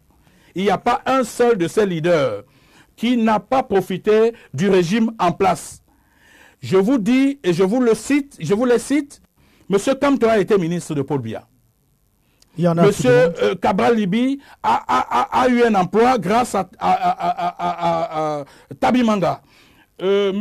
Kamto, M. Mouna est même encore l'avocat de Paul Biya. Mais à côté même de ça, il a été avocat de l'État du Cameroun sur Paul Biya. Vous comprenez? Alors, moi, je ne comprends pas qu'est-ce que les gens... Il ne faut pas créer de confusion. Vous ne verrez pas Marine Le Pen aller travailler pour Hollande. Vous ne verrez pas Marine Le Pen aller travailler pour Sarkozy. Alors, si ces gens ont travaillé avec Paul Biya, c'est parce que de quelque manière que ce soit, ils ont accepté un minimum de plateforme de gouvernance de Paul Biya. Moi, je ne peux pas devenir le ministre de Paul Biya. Tout ce qui m'a été proposé jusqu'à ce jour, j'ai dit non, parce que ça ne me plaît pas. Je ne peux pas travailler avec Paul Biya. Je ne serai pas à l'aise. Je voudrais dire que j'ai été maire parce que j'ai été élu par les populations de Penga. Très bien. J'ai même fait l'objet d'un décret de Biya. Amis web spectateurs, vous êtes toujours sur Face aux internautes, c'est sur AAW TV Politics. On dit, l'un des internautes nous dit, nous sommes bien en politique. Et en politique, si vous n'êtes pas le porte-parole de Paul Biya à travers le MPCN, n'êtes-vous pas par hasard le porte-parole de M. Kamto qui a lui-même été le porte-parole de la force de changement dont vous étiez également le porte-parole pendant que vous étiez étudiant en 1992. Mais ne m'obligez pas à revenir sur des choses pour lesquelles j'ai apporté des réponses. C'est les internautes qui posent des réponses. Dites à cet internaute que moi, je suis colonel et Kamto est caporal. Pourquoi? Parce qu'en politique, la politique c'est une profession.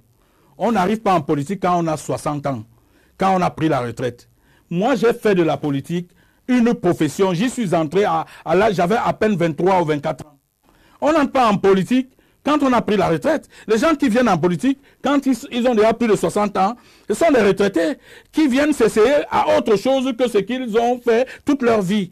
Donc du coup, le nombre d'années que j'ai passé en politique, les élections pour lesquelles j'ai été élu, au cours desquelles j'ai été élu, me diffèrent de tout ce monde-là.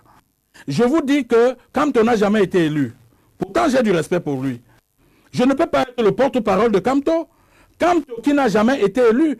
J'ai également lu les internautes parler de Macron, mais que ces internautes aillent lire le parcours de Macron.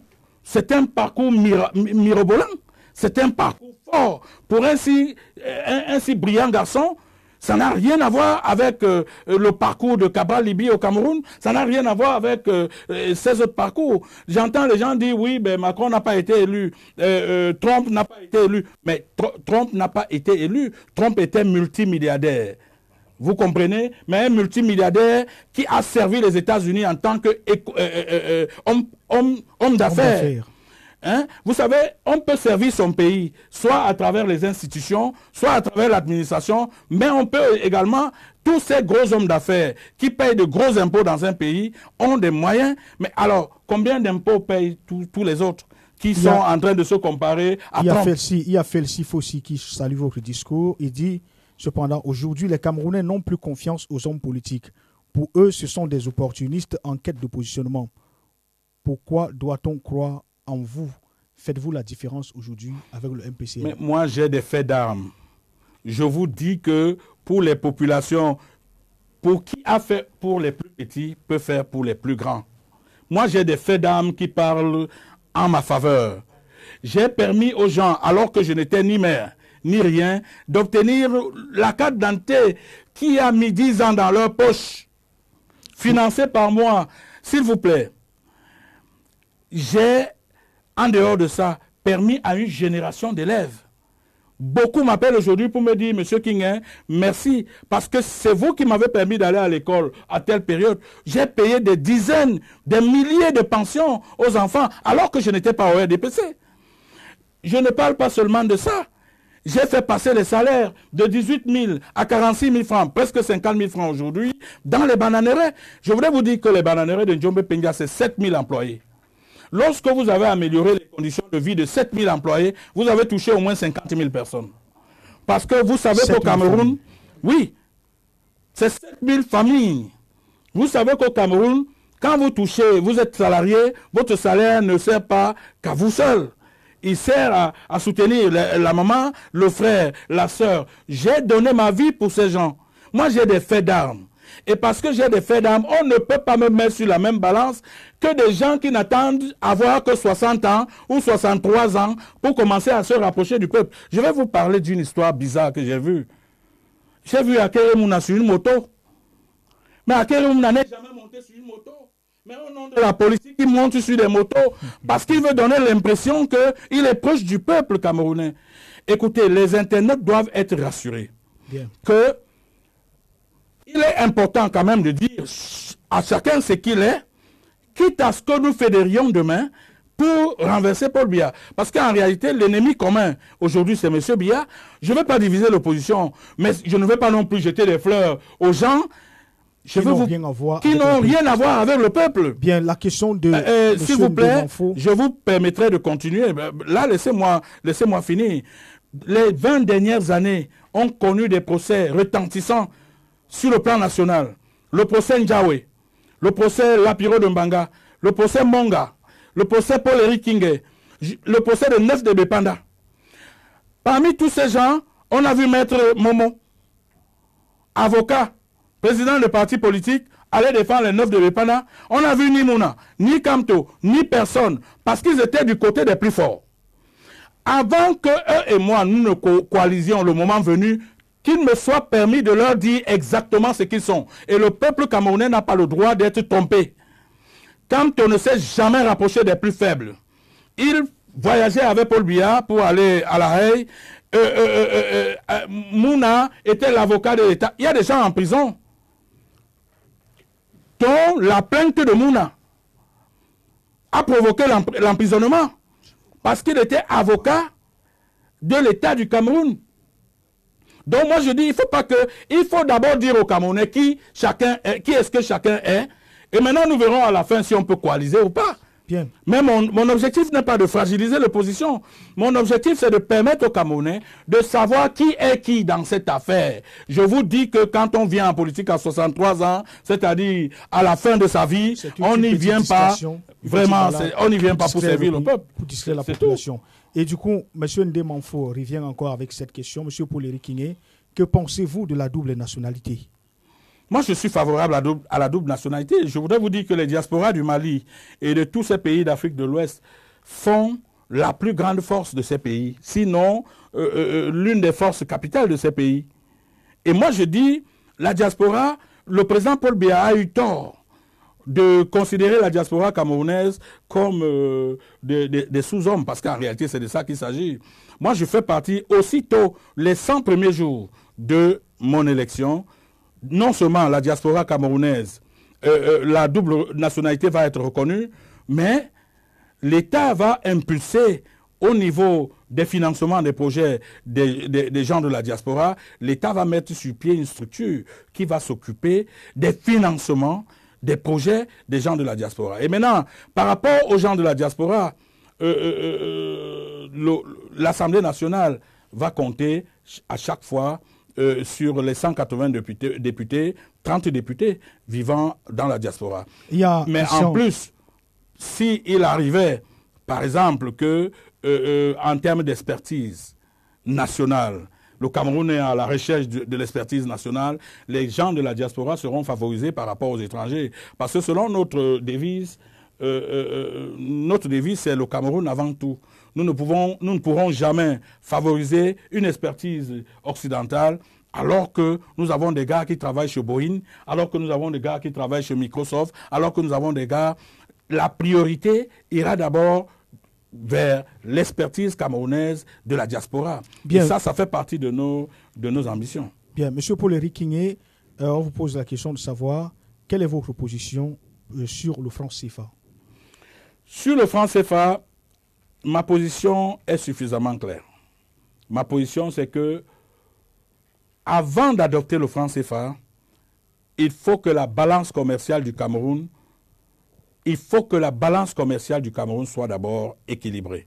C'est-à-dire, nous devons d'abord pouvoir encourager la production locale. Lorsqu'on sera sûr que notre production locale, notre tissu local est solide, en ce moment, nous allons avancer. Mais ça peut se faire en 2-3 ans. Hein. Je ne dis pas que ça doit attendre une éternité. Bien, il y a une question qui revient. Régine Mintamak, ce n'était pas Ndé Manfo encore. Monsieur Paul-Éric King, notre pays dépend des importations de produits alimentaires pour nourrir sa population. Que comptez-vous faire pour relancer l'agriculture dans notre pays? Il est à noter que vous êtes quand même un maire. Vous êtes quelqu'un qui maîtrise bien la zone rurale. Qu'est-ce que ça vous fait de voir tous les jours les choses importées? Quelle est la place que vous réservez à l'agriculture dans votre programme de société pour sécuriser MPCN? On a déjà un plan d'urgence pour l'agriculture. Le premier plan d'urgence qu'on a, la première partie de notre plan d'urgence est que les 100 premiers jours qui suivent mon élection, nous allons remettre sur pied les coopératives agricoles. Les coopératives agricoles jadis qui ont fait la gloire du Cameroun à l'époque. C'est-à-dire que dans les départements, nous allons remettre les coopératives agricoles. C'est elles qui vont travailler en contact direct c'est elles qui vont travailler directement avec des paysans. L'État va subventionner ces coopératives agricoles pour permettre aux planteurs d'avoir des intrants, d'avoir des engrais, d'avoir tout ce qu'il faut pour booster notre agriculture. Mais là n'est pas le problème. Ça ne suffit pas. J'ai décidé que si un jour le peuple camerounais me faisait confiance, mon équipe et moi avons arrêté ça.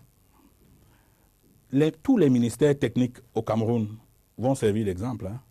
Le ministère de l'Agriculture sera obligé de créer 10 plantations témoins dans 10 régions pour des cultures diverses. Hein. Il est hors de question qu'un ingénieur se pavane à Yaoundé alors qu'il a été formé pour produire. Ce n'est pas compréhensible qu'un ingénieur soit, qu'on le voit serpenter ou arpenter les bureaux de Yaoundé ou de Douala, alors qu'il est fait pour vivre au champ et pour travailler dans les champs. Le ministère de l'Agriculture sera agricole. Hein. Permettez-moi, pour la première fois, ça on va le comprendre pour la première fois dans ce continent. Le ministère de l'Agriculture sera véritablement agricole. Véritablement agricole, c'est-à-dire que le ministère de l'Agriculture va créer 10 plantations dans 10 régions et chaque plantation sera au minimum une plantation de 10 000 hectares. Bien, il y a Christia qui dit ici... Je n'ai pas fini, s'il vous plaît, par rapport à l'agriculture. Le temps ne tient à la gorge. On sait que vous allez imposer aux différents ministères de créer des plantations témoins, notamment le ministère de l'Agriculture, de créer 10 plantations témoins dans 10 parties dans les différentes régions du pays. Question donc d'être plus proche et de faire valoriser les cultures locales. Christia, lui, pose la question. Nous vous disons déjà merci pour le combat dans les bananeraies. La question, aujourd'hui, vous êtes appelé à briguer. Si vous deveniez de nouveau le maire de la commune d'arrondissement de Ndjomo-Pendja, est-ce que c'est la même dynamique que vous allez adopter pour ce qui est du paiement, de la demande que vous avez toujours faite pour le paiement des taxes locales par les sociétés qui sont installées? Ah bon, je voudrais vous dire, hein, les 10 premiers jours, s'il m'arrivait de repartir à la commune de Pendja, les 10 premiers jours de mon mandat vont me voir poser les mêmes problèmes. Hein. C'est-à-dire que les problèmes des impôts dans cette bananeraie, c'est-à-dire que les 10 premiers jours qui vont suivre mon élection vont forcément être des jours de répit. Mais à partir du 11e jour, les bananeraies seront sommés, n'est-ce pas, de payer leurs impôts. Ça, vous pouvez être sûr que j'aurai la même témérité, la même hargne, un peu plus même qu'avant. Vous savez, aussitôt que j'arrive, je repars à la commune de Pendja, les bananeraies commencent à payer les impôts. Bien. Ah non, mais ça, c'est hors de question. Il ne faut pas que les Camerounais pensent que ce que j'ai vécu m'a diminué. Non, au contraire. Vous êtes revenu tout simplement dopé. Je suis même dopé, un peu plus dopé. Alors, je souhaite prendre la République. Parce qu'à partir de la République, je peux voir tous les problèmes panoramiques du Cameroun et je peux leur apporter des solutions. Il y a M. Michael Jeff Mbachou qui salue votre témérité, votre engagement. Monsieur Paul-Éric Kingé, que pensez-vous du code électoral du Cameroun? Comment pensez-vous gagner avec ce code électoral? Moi, je pense que c'est l'un des plus mauvais codes. Bon, enfin, c'est même pas un code, hein, c'est une loi, c'est la loi électorale. OK? Pour moi, c'est l'une des plus mauvaises lois de ce pays. Mais vous savez, cette loi, j'entendais le jeune frère Ngos dire que cette loi est viciée à la base. Et je le pense également. Elle est viciée à la base. Mais disons que de plus en plus, Biya perd la popularité, sauf chez les siens.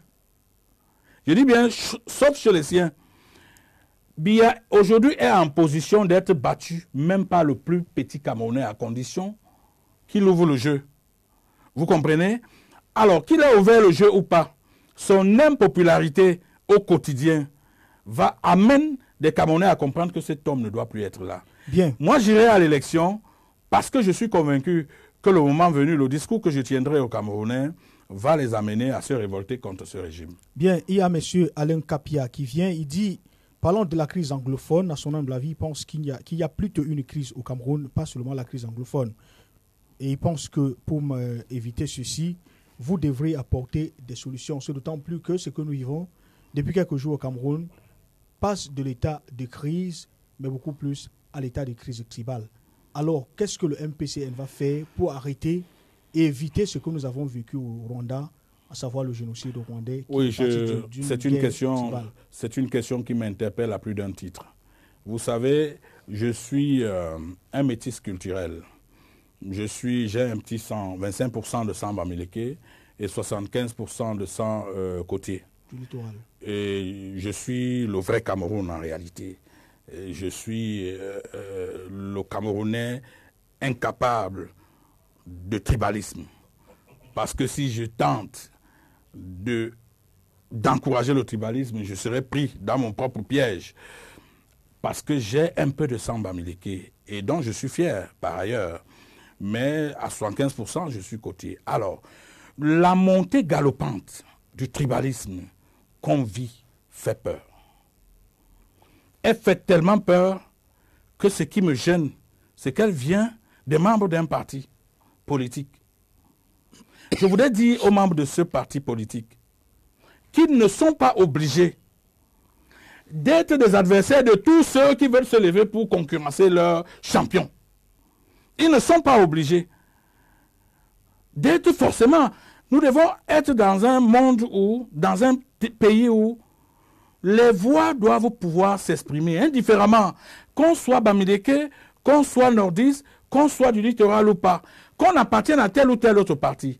Je vais même vous surprendre. Le MPCN, parmi les 10 décisions qui vont être prises les 100 premiers jours, nous allons prendre une loi qui va choquer. Sur la stigmatisation. C'est une loi contre toute stigmatisation tribale, dans un premier temps.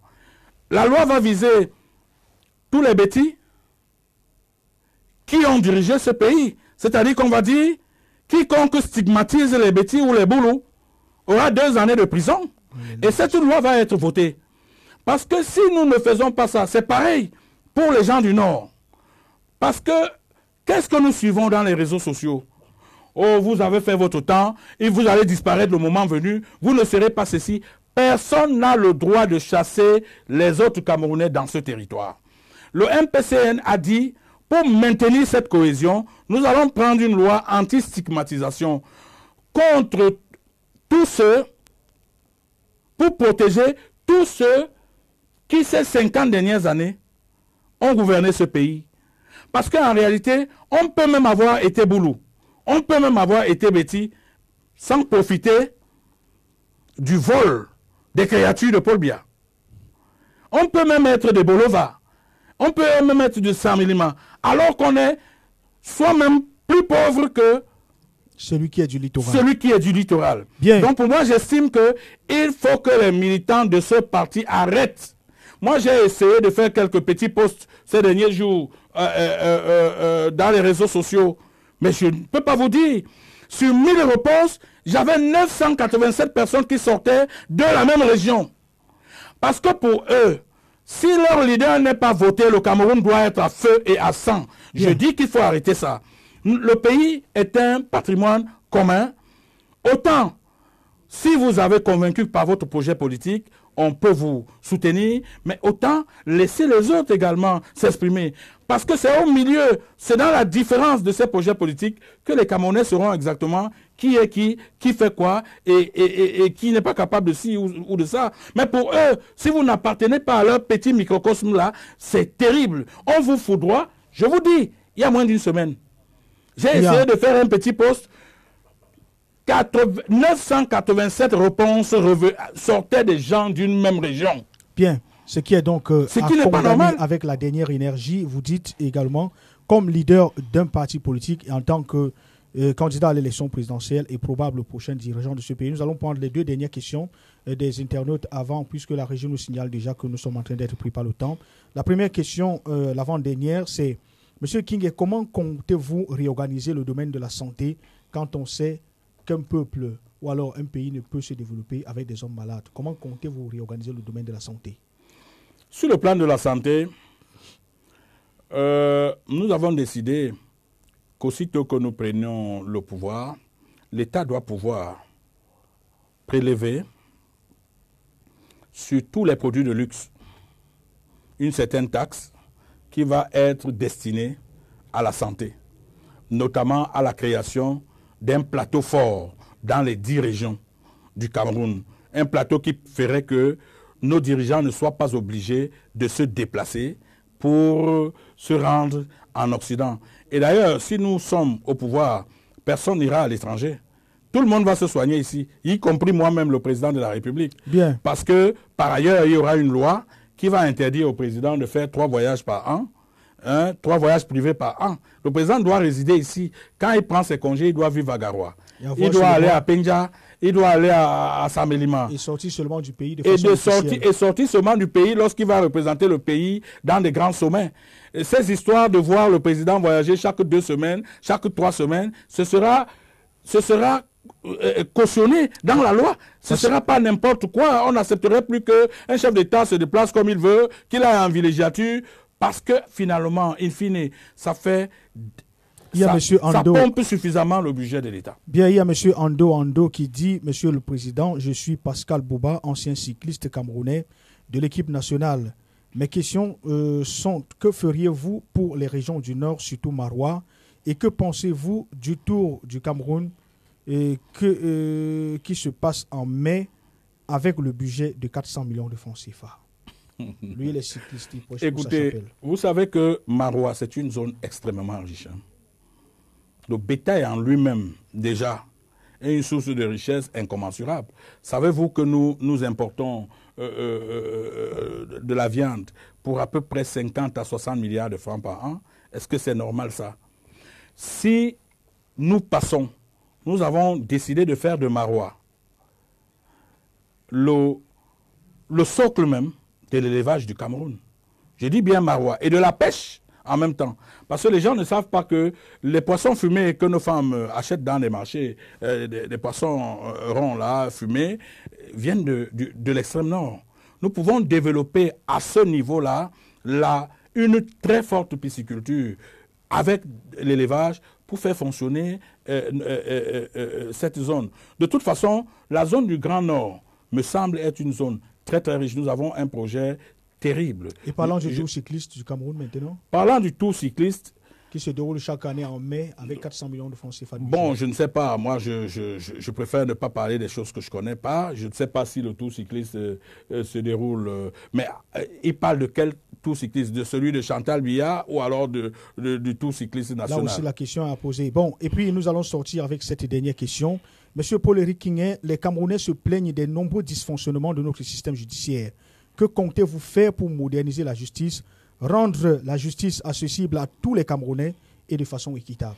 Oui, sur le plan au niveau de la justice, nous avons un projet terrible. La première décision qu'on va prendre, c'est qu'au niveau des départements, nous allons créer une commission départementale de contrôle des décisions judiciaires. Cette commission sera composée de 13 membres. Et ces membres vont siéger pendant 3 mois, 3 fois par an. Et leur rôle sera quoi? Leur rôle sera quoi? Ce sera d'aller reprendre toutes les décisions rendues dans les juridictions en première instance et dans les TGI et les relire. Et s'ils ne sont pas convaincus d'une décision, ils convoquent le magistrat qui a rendu la décision pour lui demander qu'est-ce qui a motivé sa décision, pour qu'il libère X ou alors pour qu'il condamne Y. S'ils ne sont pas convaincus, ils vont proposer au Conseil, comment on appelle ça, au Conseil supérieur de la magistrature, la sanction de ce magistrat ou alors sa promotion. Parce que chez nous, par ailleurs, nous avons décidé que aucun magistrat ne passera d'un grade à un autre si toutes les décisions qui ont été rendues ne sont pas, si toutes ces décisions qui ont été rendues ne sont pas 100% conformes à la loi. C'est-à-dire que cette commission qui siège va jauger les décisions et ça va être une commission qui va pouvoir dire à un magistrat, nous ne sommes pas convaincus de votre décision. Alors, allez attendre. Lorsque leur rapport montera au niveau du Conseil supérieur de la magistrature, si c'est un magistrat qui a favorisé plutôt d'autres arguments superficiels et subjectifs, alors il sera rétrogradé d'un grade. Bien. Si c'est un magistrat qui a rendu de bonnes décisions, alors il passera d'un grade pour un autre grade. Il y en a qui appellent, ils appellent vivement à ce que cette justice soit véritablement réformée, comme vous le dites, pour que votre discours épouse également des actes. Pour finir cette partie des internautes, il y a Michael Jeff Mbachou qui dit « Nous connaissons au Cameroun Jean-Marc Podol qui dit être le prochain président du Cameroun et il semble être le véritable homme de la situation. Que pensez-vous d'une coalition avec lui? Ne serait-il pas temps que vous fassiez chemin ensemble? Et à quand votre prochain meeting ?» Je crois avoir répondu à cette question. J'ai dit que M. Mpondol, ce jeune frère, a démissionné de la course à l'élection présidentielle. Et vous n'allez pas forcer quelqu'un à Il dit qu'il est le prochain président du Cameroun, il n'a pas besoin d'aller aux élections. Non, chacun peut être président. Hein. Tu sais, les ambitions sont personnelles. Elles sont, et puis chacun doit y croire fort. Ce sera simplement au peuple d'en décider. Bien, troisième halte de cette émission, et probablement la dernière, c'est l'avis de l'invité sur certains hommes politiques qui écument la scène nationale. Un petit intermède et nous revenons pour l'avis du président du MPCN sur ses colistiers ou alors sur ses adversaires.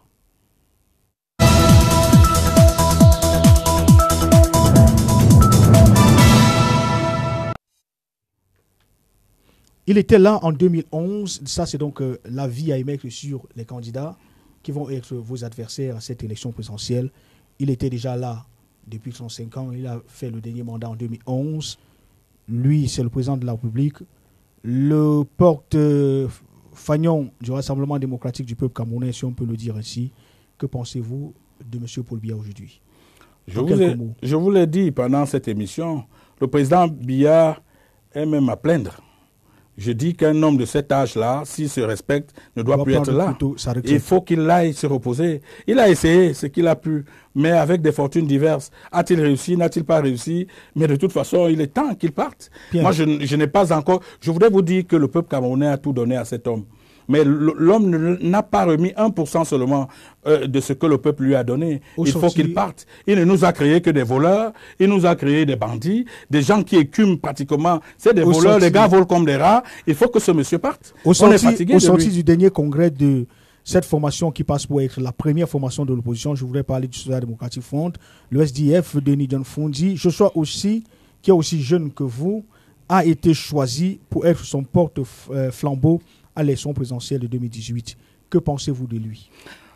Non, je pense que l'acte que M. Froundi a posé en laissant Joshua aussi concourir à la présidentielle, c'est un acte important. Bon, maintenant, c'est à Joshua aussi de prendre sa liberté. Parce que l'autre chose, c'est que je l'ai vu être accompagné par Froundi en Bouddha. Non. Froundi ne doit pas le parrainer. Il faut que lui, Joshua aussi, se prenne en main, qu'il aille comme les autres, candidats. Il n'est pas obligé de traîner avec lui Froundi. D'ailleurs, ça montre même que s'il est président, Froundi risque de s'installer à la présidence de la République. Pourtant, pour être peut-être son conseiller, pourtant, les gens comme les Froundi ont fait leur temps, ils sont fatigués, ils ne peuvent plus rien produire mentalement. Bien, lui, il s'appelle Maurice Kamto, il est connu comme pour être le président du MRC. Beaucoup disent de lui être le prochain président du Cameroun. Que pensez-vous? Bon, je ne sais pas qui dit qu'il sera le prochain président du Cameroun. Bon, ce sont ses partisans. Les partisans du MPCN disent que je serai le prochain président du Cameroun. Voilà. Mais je vous ai dit que le président Kamto me semble un peu aérien. Il me semble un peu aérien, même s'il s'améliore de plus en plus. Mais en réalité, ce qui va le faire tomber, c'est ses partisans. Ce sont des tribalistes à outrance. Et ces gars nous montrent déjà le chemin de la guerre. Si le président Kamto n'arrête pas ça, le Cameroun va baigner dans le sang. C'est un message que je lui envoie. Président Kamto, arrêtez vos militants. Dites à vos militants de vous dissocier de leurs affabulations, de leurs rêves, de leurs folies, parce que ces gars sont pratiquement fous. On peut être supporter d'un candidat, mais on n'est pas obligé d'affubler les autres de toutes sortes d'injures. Et ça ne joue pas pour Maurice Kamto. Ça fait même peur à la limite. Les gens se demandent, mais alors, si ces gars-là arrivent là, qu'est-ce qui va se passer?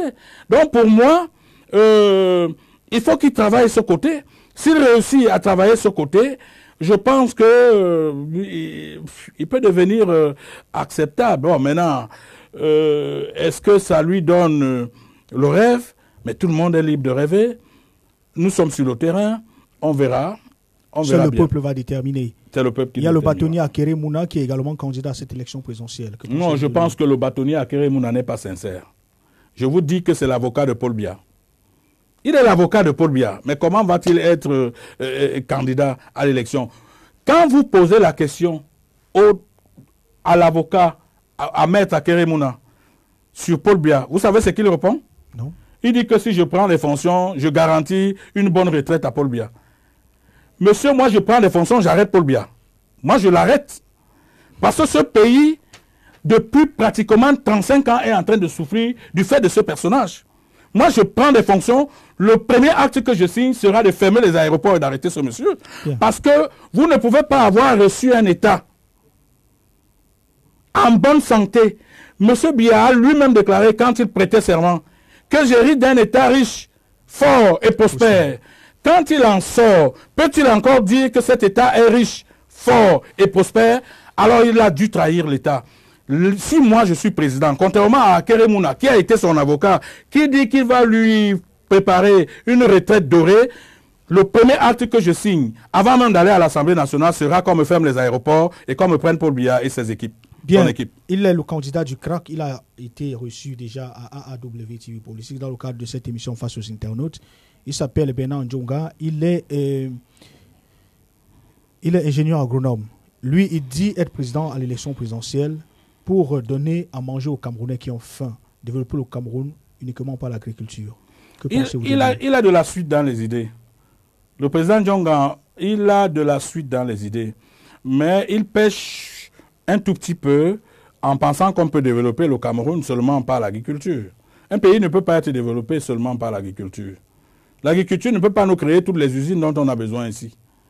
À la limite, l'agriculture va gérer le problème de la faim au quotidien, donc ce qu'on appelle la famine au quotidien.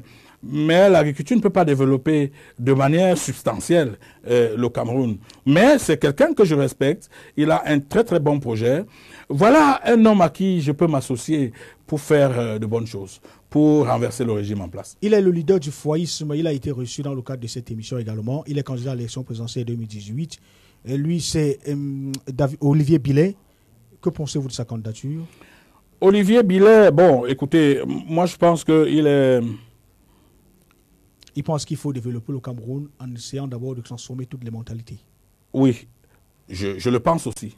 Je pense que le développement du Cameroun passe d'abord par la transformation complète des mentalités. Et ça demande que dès la base, nous formions de nouveaux Camerounais. Et ça fait partie de notre projet, d'ailleurs, qu'on va commencer à rendre public à partir de mardi. Le président Billet me semble suffisamment philosophique. Je ne le trouve pas... Il est chrétien. Oui, il est chrétien. Oui, oui, il est chrétien. Je crois qu'il doit plutôt être un pasteur ou un prêtre, mais pas un homme politique. Bien, parce qu'un homme politique, c'est un homme d'action. Donc je trouve le président Bilet, il a de très très bonnes idées, mais il est aérien, suffisamment aérien.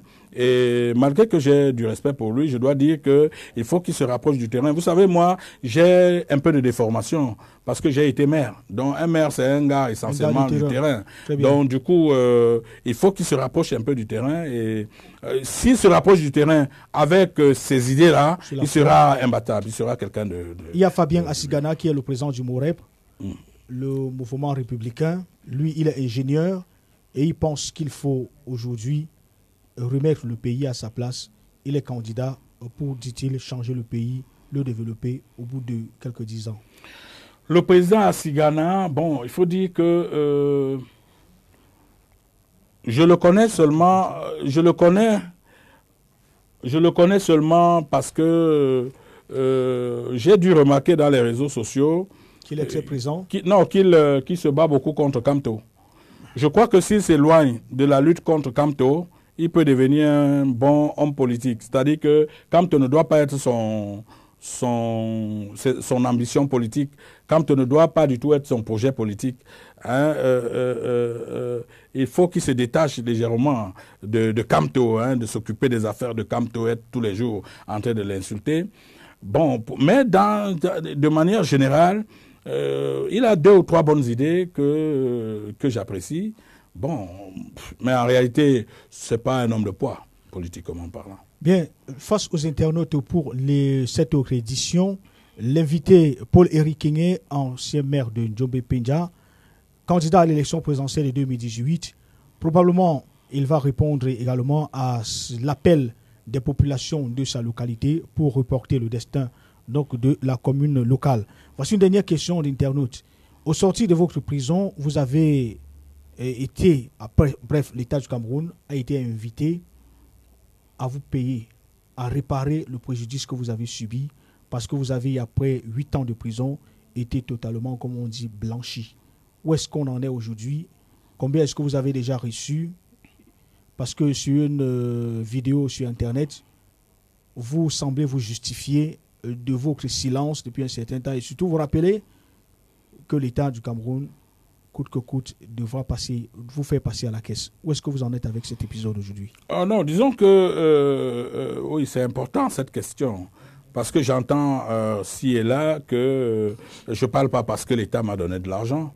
Je voudrais dire aux Camerounais qu'à ce jour-ci, l'État du Cameroun ne m'a pas encore donné un seul centime. Et je crois que je suis en train de passer à une autre phase où je vais faire intervenir les avocats français pour qu'ils s'occupent de ce dossier. Donc nous n'avons pas... j'ai un collège d'avocats français qui vient de se constituer et qui va s'occuper de ce dossier. Donc je n'ai rien reçu de l'État du Cameroun.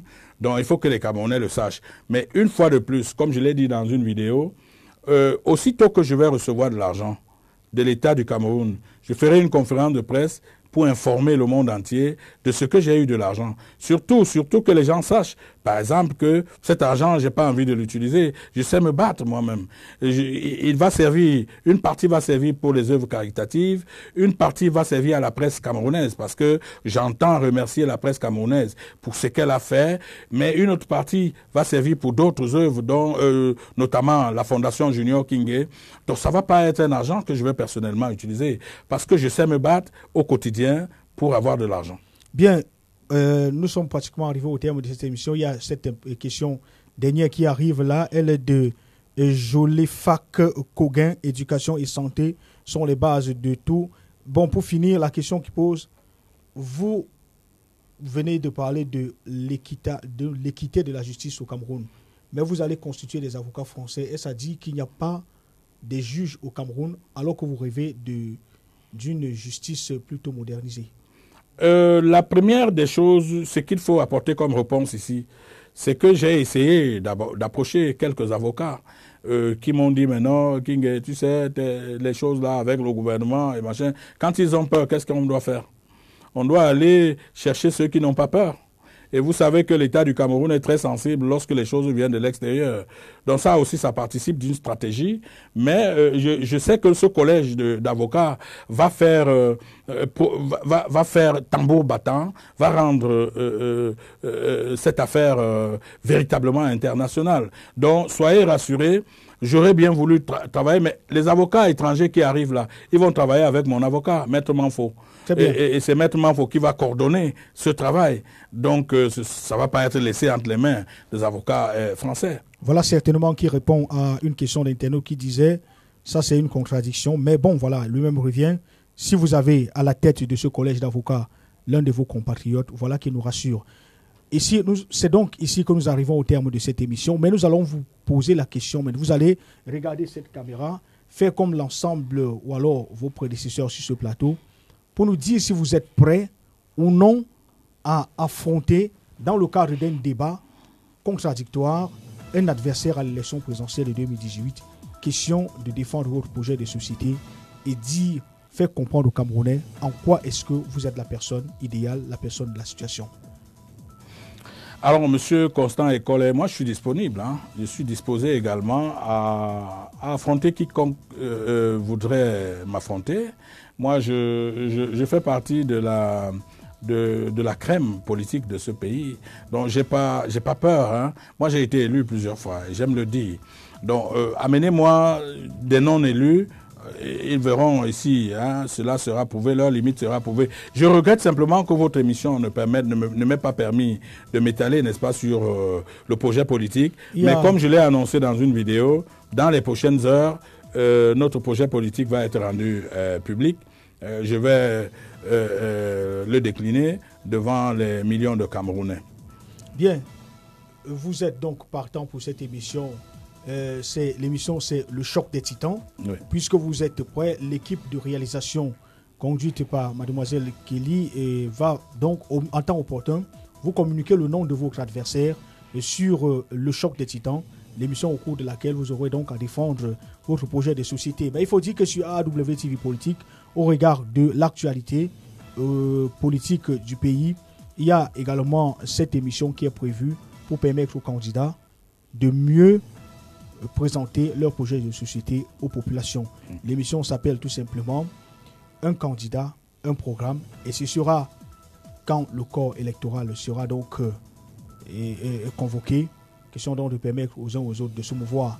Étant donné que nous sommes arrivés au thème de cette émission, il ne nous reste plus qu'à vous dire merci d'avoir disposé d'un peu de temps en nous rendant visite à AAWTV Politique et surtout en ayant accepté d'être face aux internautes.